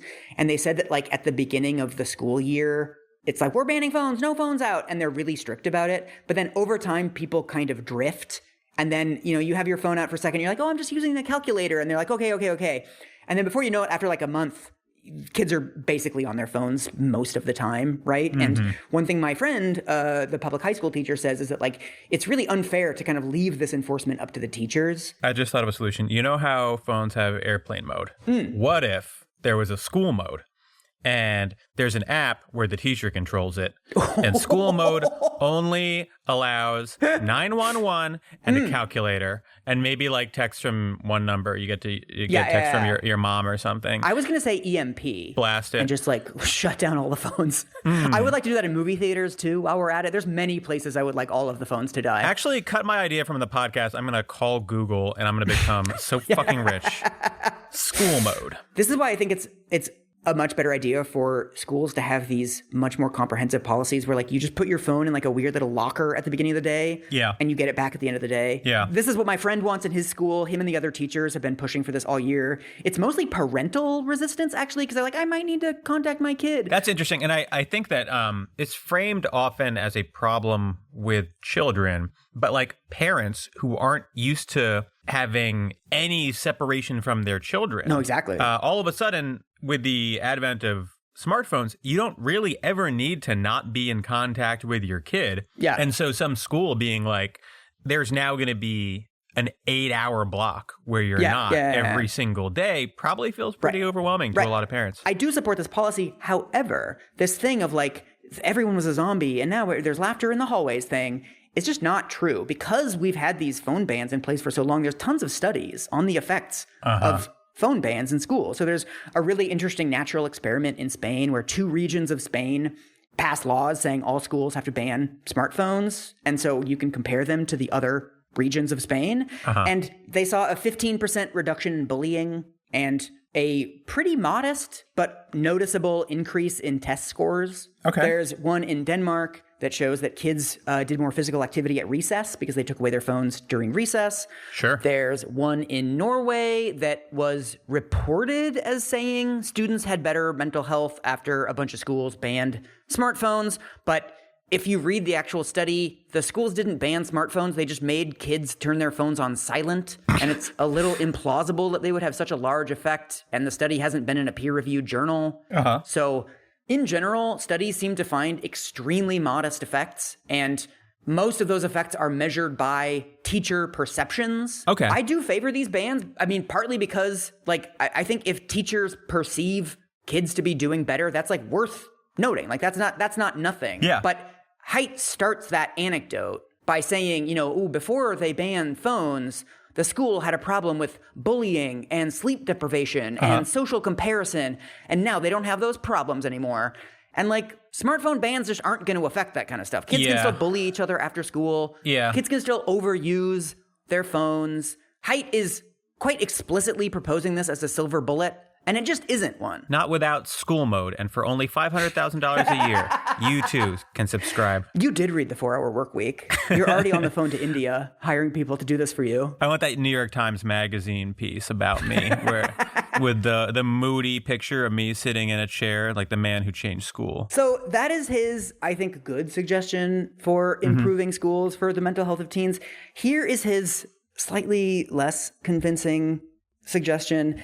He says that schools should become more playful. And here is his little vignette that he opens this with. One constant of these airport books is that whenever someone uses a cutesy little new term, you know they're about to say something very stupid, but you don't know exactly what it's going to be. All right. Kevin Steinhardt, a 4th grade teacher at the Central Academy of the Arts, an elementary school in rural South Carolina, realized he was having the same conversation over and over with teachers and parents. Students were struggling, and many seemed to have little resilience, perseverance, or ability to work with others. The adults were all talking about the students' fragility, but none had any idea what to do about it. Kevin was stumped too until he attended a conference at the nearby Clemson University on the benefits of something pretty basic, free play. With his school's blessing, Kevin started to incorporate more free play into students' lives by making 3 changes. 1. Longer recess with little adult intervention. Longer recess. 2. Opening the school playground for half an hour before school starts to give students time to play before class. Early playgrounds. 3. Offering a play club. Anywhere from 1 to 5 days a week, school stays open for mixed-age free play. From 2:30 to 4:30 p.m. Instead of going home, children spend time together playing. It's a no-phone zone. The kids are given nearly complete autonomy.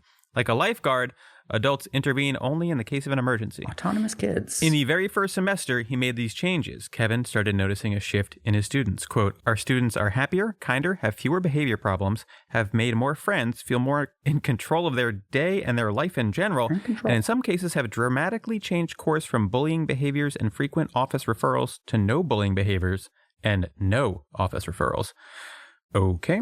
So all 3 of these 3 solutions are just recess. Yes, more recess. 1 is longer recess, 2 is recess before school, and 3 is recess after school. Yes, and also Haidt mentions kind of briefly in the next couple paragraphs of this play club thing of like kids can play after school. He's describing this huge turnaround, right? Like the kids are happier and everybody's making more friends. This play club after school thing was only 1 day a week. Oh. So he's essentially saying that like longer recess and early playground being open and 1 day the playground is open late just completely transformed the school. Maybe my experience is not representative, but when I was a youth, there was recess before school. Like you arrived and you were dumped off onto the playground unless it was like raining or something. As we see so much in this book, it's like he doesn't really do any of the empirical work to be like, are kids not using the playgrounds? Right. Or like, how are you stopping them from using phones in the recess? So he then... This is going to sound like I'm like cherry picking, but he spends so much time in this book talking about playgrounds. Okay. He has this whole thing of like, we've de-risked the American childhood and like kids should be falling off of the playground structures and like skinning their elbows. And like, that's part of childhood. It's like learning how to deal with stuff. And like, we're not doing that anymore. And so he goes on and on and on about just like they have better playgrounds in Europe and they have like junkyard playgrounds where you can like play around on tires and ropes and stuff. Every playground should have rusty metal spikes. He has a thing. There's like, I guess there's like nature playgrounds with like bales of hay and kids can work together to like flip the bales of hay. That's just something that broke schools say, where they're like, yeah, this is a nature playground. So another one of his major things with having playful schools is to do something called no rules recess. So here is his description of this. I need to get my brain straight for no rules recess because it sounds like it's going to be fun as hell. Consider the no rules recess at Swanson Primary School in New Zealand. Before no rules recess, students had been forbidden to climb trees, ride bikes, or do anything with any risk.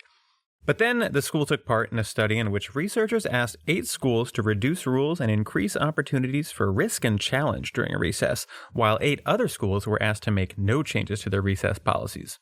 Swanson was in the Freedom Group. The Freedom Group.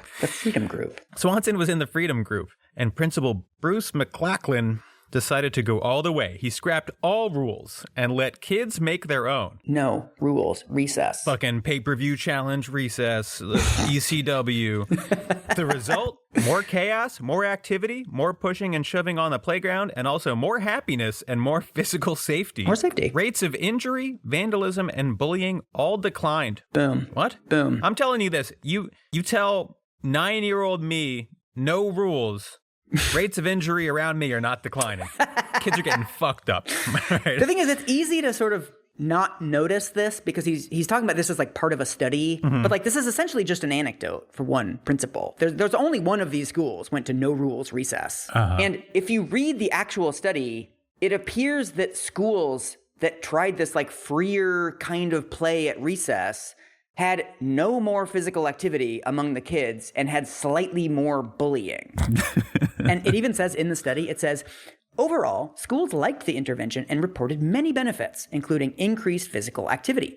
However, these beliefs did not translate into significant differences in objectively measured physical activity, either as counts per minute or as minutes of moderate to vigorous physical activity. All of that extra physical activity was the first 2 minutes after you said the words no rules to the children. Just immediately started punching each other, and you're like, ooh, the cardio. They just get amped. They start charging around, punching each other, and then they tucker themselves out. And also keep in mind, this is not a mental health intervention. This is an intervention aimed at increasing physical activity among kids.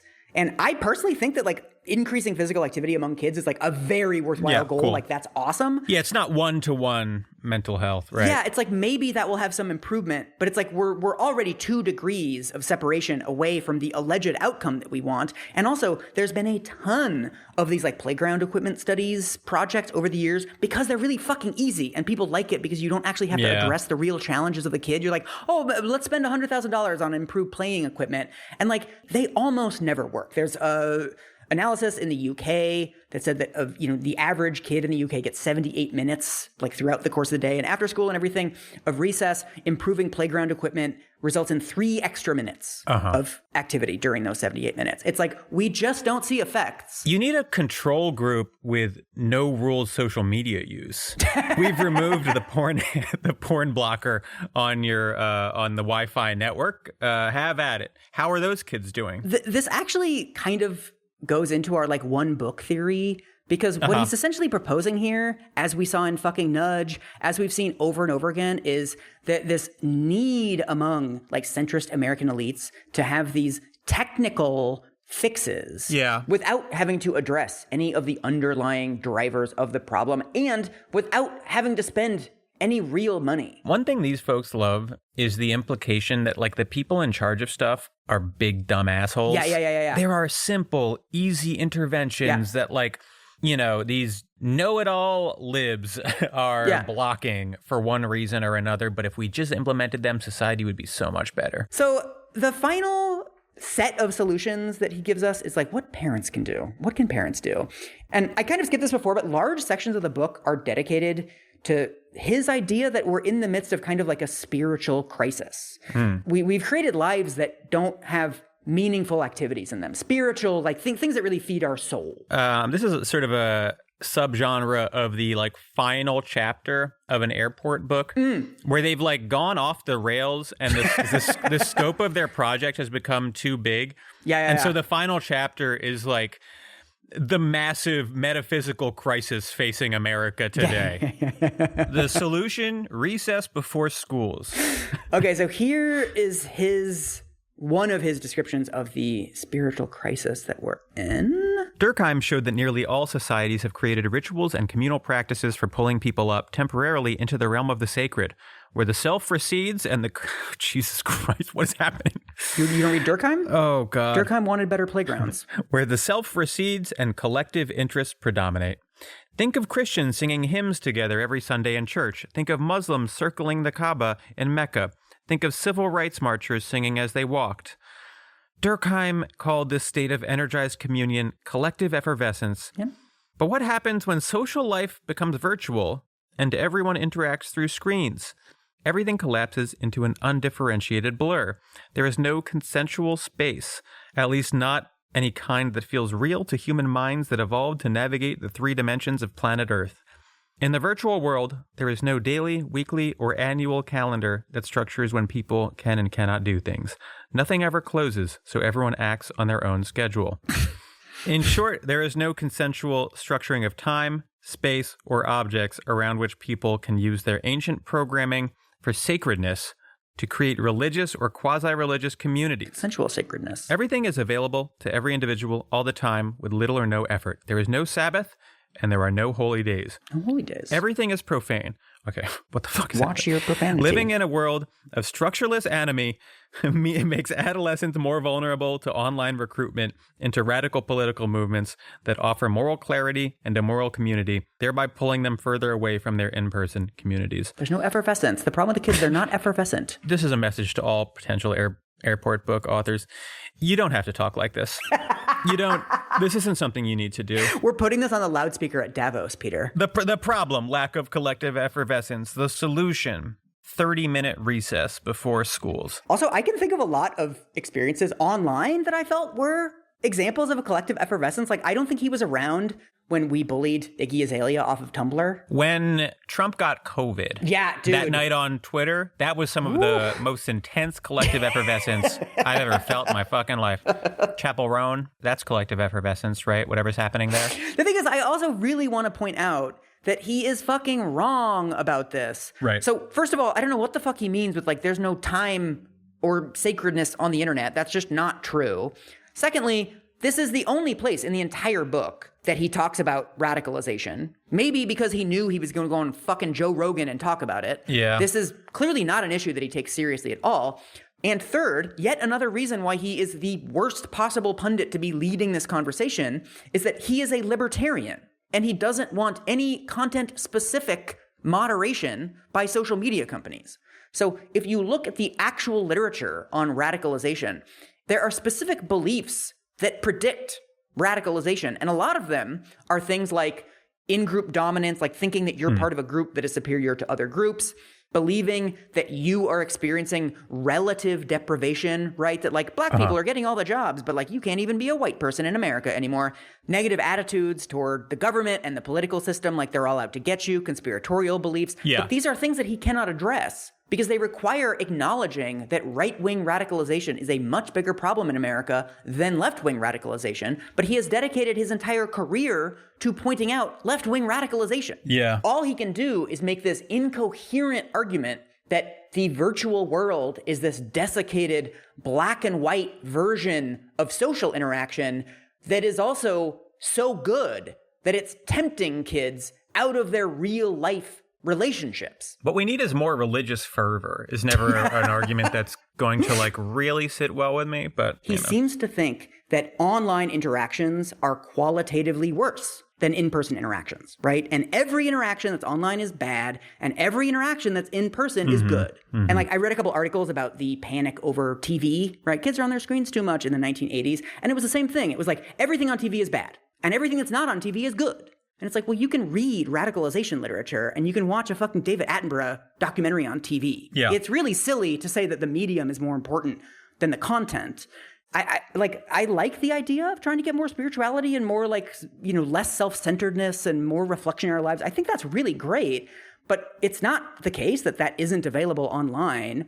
And it's not the case that like this sense of this lack of collective effervescence is what's causing political radicalization. Whenever conservatives, like moderate conservatives, point to the decline in church attendance as like a sort of sign of the downfall of these in-person communities, the question that pops up to me is like, why are the communities where church attendance is very common and popular some of our most politically radicalized? Yeah. I'm just not entirely seeing it, and it feels like a lazy analysis that's only looking at half of the issue. His solution for this, like, you know, what parents can do to foster this kind of collective effervescence among their children is a much greater focus on in-person activities. And his first recommendation is just like more kids doing sports, which honestly seems great to me. I have no problem with that.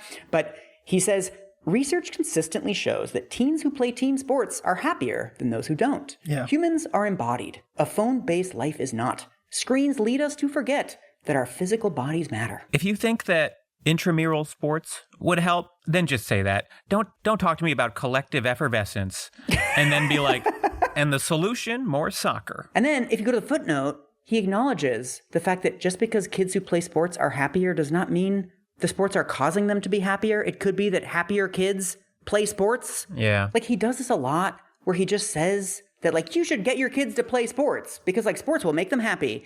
And then you go to the footnote and he's like, oh, it might just be they play sports because they're already happy. And you're like, sorry, that's not like a footnote. Right. That's the thing you got to figure out, Jonathan. He spends the rest of this section talking about how like kids need to spend more time in nature. And he has this whole thing about awe. Kids need to be awestruck more. And when you're struck by this sense of awe, like I'm small in the world, and you're looking at like majestic mountains and a sunset, that it grounds you in the physical self. And he recommends his students at NYU to go on awe walks in New York City. What is an awe walk? He does. It sounds like a rare bird. You all know what an awe walk is. Everyone knows what a fucking awe walk is. Wait a minute. I have the text of the book in front of me. Hang on. Trying to learn what an awe walk is. Thank God I have my phone right next to me. He's talking about this guy that he listened to. He says, After hearing Docker in a podcast conversation describe the awe walks he took while grieving his brother's death from cancer, I decided to add a session on awe and beauty to the undergraduate flourishing class that I teach at New York University. Folks, no. When your professor starts talking about, he's like, we're now entering the beauty portion. You have to get up and leave. I told my students to listen to the podcast and then take a walk slowly anywhere outside, during which they must not take out their phones. The written reflections they turned in for that week's homework were among the most beautiful I've seen in my 30 years as a professor. Some students, you'll love this, Peter. Some students simply walked slowly through the streets of Greenwich Village around NYU, noticing for the first time the architectural flourishes on the 19th century buildings that they had passed many times. No. But the most powerful reports came from those who walked through parks. One student, Yi Mei, began her awe walk in Washington Square Park, which is the green heart of the NYU campus. It was a perfect April day when the cherry trees were in full bloom. What the fuck? These kids have never walked in Washington Square Park. If you go to NYU and you're like, I just walked through Washington Square Park for the first time, I don't know what to tell you. You need to reevaluate the way that you exist. This is wild. I wasn't planning on going into this much. No. Here's why I can't go to Washington Square Park, just to give you an understanding, because there's so many fucking NYU students there. What if they're ruining the awe of everybody else by being there? My first Washington Square Park experience was my first trip to New York. I was like 13, and my mom bought us tickets to Rent, and I hated it, so I left at halftime and went to Washington Square Park and bought weed. What the fuck is... What? But I was in awe, being stoned, walking around New York City.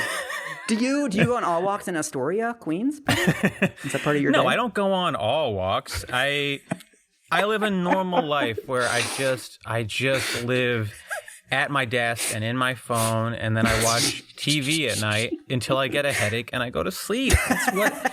That's what life is about. You got to grab it by the horns. The thing is, this is one of those things that you can't really disagree with, because should people be more awestruck? Yeah, I mean, great, fine, but people react with awe to different things. I am making fun of this idea, but you should obviously go on walks. Now, I think what I'm really reacting to is when professors try to do holistic life shit. Yeah. And it's like, why don't you teach me what you're an expert at instead of telling me to go on a fucking walk? You're not my therapist. You were my professor. I also did a decent amount of reading on this, because I think that the flip side of a moral panic is a moral bandwagon when all of the elites in a society decide that a specific thing is good.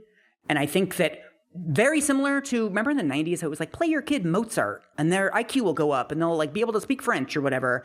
And everyone just kind of decided that classical music was intellectually nourishing. This is what they envisioned a smart person doing. It's just listening to Mozart while doing math or whatever. There's this entire field now called nature-based interventions, where it's people will go on nature walks. There's a whole subfield of forest bathing interventions.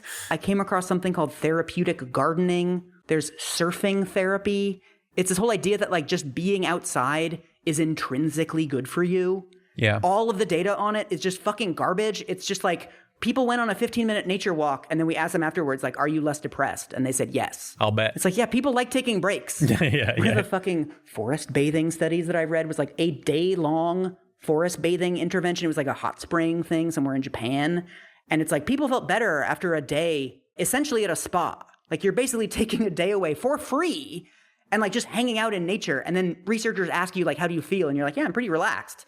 Right. It's people like days off. Yeah. You might have gotten the same effect from people playing video games all day. There's a lot of selection bias in a lot of these studies where it's wow, people who go on walks say that they like them. It's really people who enjoy going on walks are going on walks. Wow, what an insight. You need to flesh it out a little bit. I want to talk a little bit about what I think is one of the harms of the book. I don't want to go overboard because we've read way more harmful books than this, but I think when we find bad parenting and harmful parenting, it's often along the lines of you must do this specific thing, right? You must become a doctor. You must do ballet, right? You have this very specific thing in mind. And Haidt is basically doing this with nature. He has this idea that being outside is intrinsically good for you and being on your phone is intrinsically bad for you. Right. This just doesn't show up in the literature at all. There's tons of studies on extracurricular activities. And I read this really interesting, almost philosophical meta-analysis of this, that you constantly see these econometric studies that are like, kids who played baseball were 6% less likely to be depressed than kids who didn't play baseball or whatever. And what that actually means in practice is that kids who play baseball, some of them are more depressed, some of them nothing, and some of them are less depressed. Yeah. Right? And so you're talking about like a normal distribution, like a bell curve, and that bell curve kind of moves back and forth depending on the activity. But for any activity, some kids are going to like be more depressed after they do it, and some kids are going to be less depressed after they do it. It's not really about the specific activity. It's whether or not the kids like the activity, and they get an in-group identity from that activity. And so some kids really love nature. And I think every kid should be given the option of going out in nature. I think it's a great idea for parents to like introduce their kids. Like, maybe you really like hiking and camping. Let's try that out, right?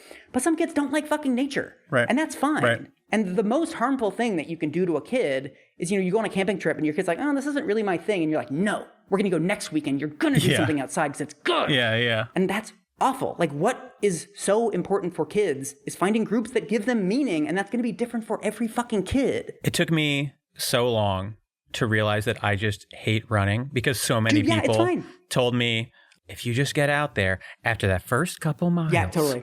You're going to feel incredible and you're going to want to do it for the rest of your life.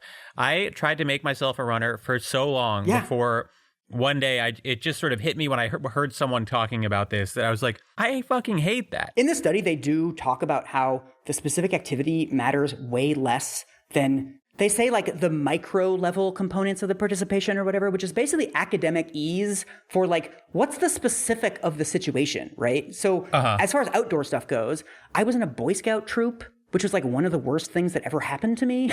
Like, our Boy Scout leader was like an alcoholic who like used to show up drunk and like give us beer at like 16. And then the two Scout leader dudes were like psychopaths that like would make kids eat out of the dumpster as like an initiation thing. What are you talking about? Even seriously. And like, even at like age 9, I was like, I don't think initiation is like a part of being in Boy Scouts. Like, I think this is bad. And like, that was my experience of the outdoors. That's what Teddy Roosevelt would have wanted. The main thing I took from the study was that the intrinsic structural components of any extracurricular activity are not going to be so powerful that they overwhelm the specific dynamics that you're thrown into. So like, at your school, maybe the soccer coach is like a complete fucking asshole, and the head of the chess club is like a really good dude who creates a really wholesome, supportive environment for kids. The fact that soccer is outdoors and chess is indoors is just not that important ultimately, right? Or maybe you just don't like chess, but there is something out there that will become a positive outlet for you. I don't want to make it sound like I'm making fun of the concept of like therapeutic gardening or like surfing therapy. If you like surfing, it's going to be therapeutic. If you like gardening, it's going to be therapeutic. Right. And like, I spoke to kids for this who got a huge amount of meaning and community from their activities online. And it would be really weird to like force those kids like out into the wilderness in the same way that it would be really weird to take a kid who like really loves hiking and camping and like force them to go inside and write fan fiction. No, those kids need to be writing Twilight porn. Yeah. All right, so before we get into my sort of wrap-up thoughts on the book and the main bigger reason I think this solution section is bad, I have a little section in my notes called like, what is this guy's fucking deal? And I just want to watch a clip because it brought me to a sort of grand unifying theory of Jonathan Haidt. Okay. What most alarmed me when I heard the Tristan Harris podcast was the ease of influencing American kids to be pro this or pro that on any political issue. Right, you're seeing that with Palestine and Gaza. Yeah, I think so. Well, it's very obvious with many things with TikTok, trans stuff, and there's a lot of different things that they're encouraging, and people that are opposed to that are being banned, which is also very odd. And specifically, like female athletes, we had Riley Gaines, who was the female athlete that competed against Leah Thomas, and she has said that biologically male athletes should not be able to compete with biologically female athletes because they have a significant advantage. And she was banned from TikTok just for saying that. Yeah, that's right. So this relates to the larger issue that we talked about last time and that I hope we'll continue to talk about today, which is that social media has brought us into an environment in which anyone has the ability to really harm anyone else. There's an extraordinary amount of intimidation available via social media. And so this has led the leaders of all kinds of organizations to run scared. Greg Lukianoff and I saw this in universities. Why don't the university presidents stand up to the protesters who are shouting down visiting speakers? And then we saw it in journalism, newspapers and editors who wouldn't stand up for journalistic principles. And so I think what has happened here is that social media allows whoever is angriest and can mobilize the most force to threaten, to harass, to surround, to mob anyone. And when people are afraid to say something, that's when you get the crazy distortions that we saw on campus, or that Riley Gaines was seeing too. Just that people are afraid to speak up. And in a democracy, in a large, secular, a diverse democracy, we have to be able to talk about things. Yeah. It's like you can't even say certain things anymore without everyone getting mad at you online. Riley Gaines is still on TikTok, by the way. Yeah, of course. I don't know what the fuck he's talking about. Whatever. When you listen to his interviews and when you really go through the book, you don't get the sense of somebody who truly cares about teen mental health. You get the sense of somebody who hates social media. Yeah. The experience of social media that he's describing here, where like everybody's walking on eggshells and you can get yelled at any time and it's bringing out the worst in people, that is not the experience of like a 13-year-old girl on Instagram. That is the experience of a middle-aged, center-right political pundit on like Twitter and Substack. Yeah. Throughout this book, he shows no interest in what kids are actually doing on their phones. Like you learn nothing about teenage social media use from reading this book. Right. Like I think there's something more complicated to this than just a straightforward moral panic, but he speaks about social media the way that previous moral panickers talked about TV and video games. God damn it. He says in this like awestruck section of the book, he says, social media is a fountain of bedevilments. It trains people to think in ways that are exactly contrary to the world's wisdom traditions. Here we go. Think about yourself first, be materialistic, judgmental, boastful, and petty, seek glory as quantified by likes and followers. Yeah. Here's this dumb conservative bullshit. One thing that is sort of easy to forget about all of his solutions is that none of them are about teen mental health. Yep. All of his solutions are about getting kids off their phones. You see it with the way they were talking about Gaza. Mm-hmm. They just believe that there is no way that young people could organically be left of center. Totally. That young people are just sort of looking at the course of events in Palestine and siding with Palestinians. There's surely something off here. It's perhaps the Chinese trying to meddle or something similar. I also am like fairly uncomfortable with like, you know, this guy's kind of out in front leading this societal conversation about this issue. And like the way that he speaks about actual teenagers is really stigmatizing. Yep. And this analysis of just like they lack resiliency, they're too fragile, they've been coddled their whole lives is a terrible starting point for a useful conversation about how to help treat mental illness among teenagers. Yeah. And one thing that I found when I spoke to Amy Orben and Andrew Przybylski for this is that both of them said that like a much more productive way to think about this is not like social media is harming teens. A better way is there's a teen access to treatment crisis in America. Yeah. Teens have some of the highest rates of mental health problems and some of the lowest rates of access to care. Right. And when I talked to Emily Weinstein, this researcher who's interviewed hundreds of kids, she said like the most important thing that sticks out to her is that like kids want recognition. Kids want to feel real. They want to feel like adults. They want to feel like they're being listened to. And there's nothing in John Haidt's book, like for all of his advice to parents, right? It's all about like controlling the way that they use the internet. There's nothing about just like make sure your kids know that you love and support them no matter what, right? That's a way bigger predictor of teen mental health problems than what they're doing on their phones. Well, it doesn't feel like that's Haidt's like fundamental concern, right? It feels like when you listen to the Rogan clip, it feels like what he's talking about is like, are you sort of losing control of your child's life in ways that are hard to pinpoint? Like your child's politics are drifting and they're becoming sexually active, for example. And you, the parent, are confused because not only are these normal things happening, but they're happening within the confines of a social world that you no longer completely understand. Yes, this book is for all the parents who go, you didn't clean your room because you're always on your phone. Right. That's who it is for, and that's what it is for. Right. If he took the issue of teen mental health remotely seriously, this book would contain some teen mental health interventions. There's actually a lot that we can be doing. There's a lot of stuff with like screening and intervention. You know, we know a lot of the precursors of like very severe suicidal episodes. And a lot of it is like experiencing bullying. Oftentimes kids who bully other kids are at very high risk of suicide. Yeah. I read a really interesting article about like the role of school nurses in just like identifying like, oh, this kid might actually be struggling, or there might be some things at home. You know, there's also some like logistical things that he doesn't seem all that interested in. There's actually some evidence that states that pass anti-bullying laws, basically requiring schools to have anti-bullying plans and policies in place, have lower rates of suicide. There's also things like restrictions on firearms. Like boys are 4 times more likely to kill themselves than girls, and they tend to use firearms. There's you know, the greatest predictor of killing yourself is having a previous suicide attempt. So those kids really need to be watched and understood.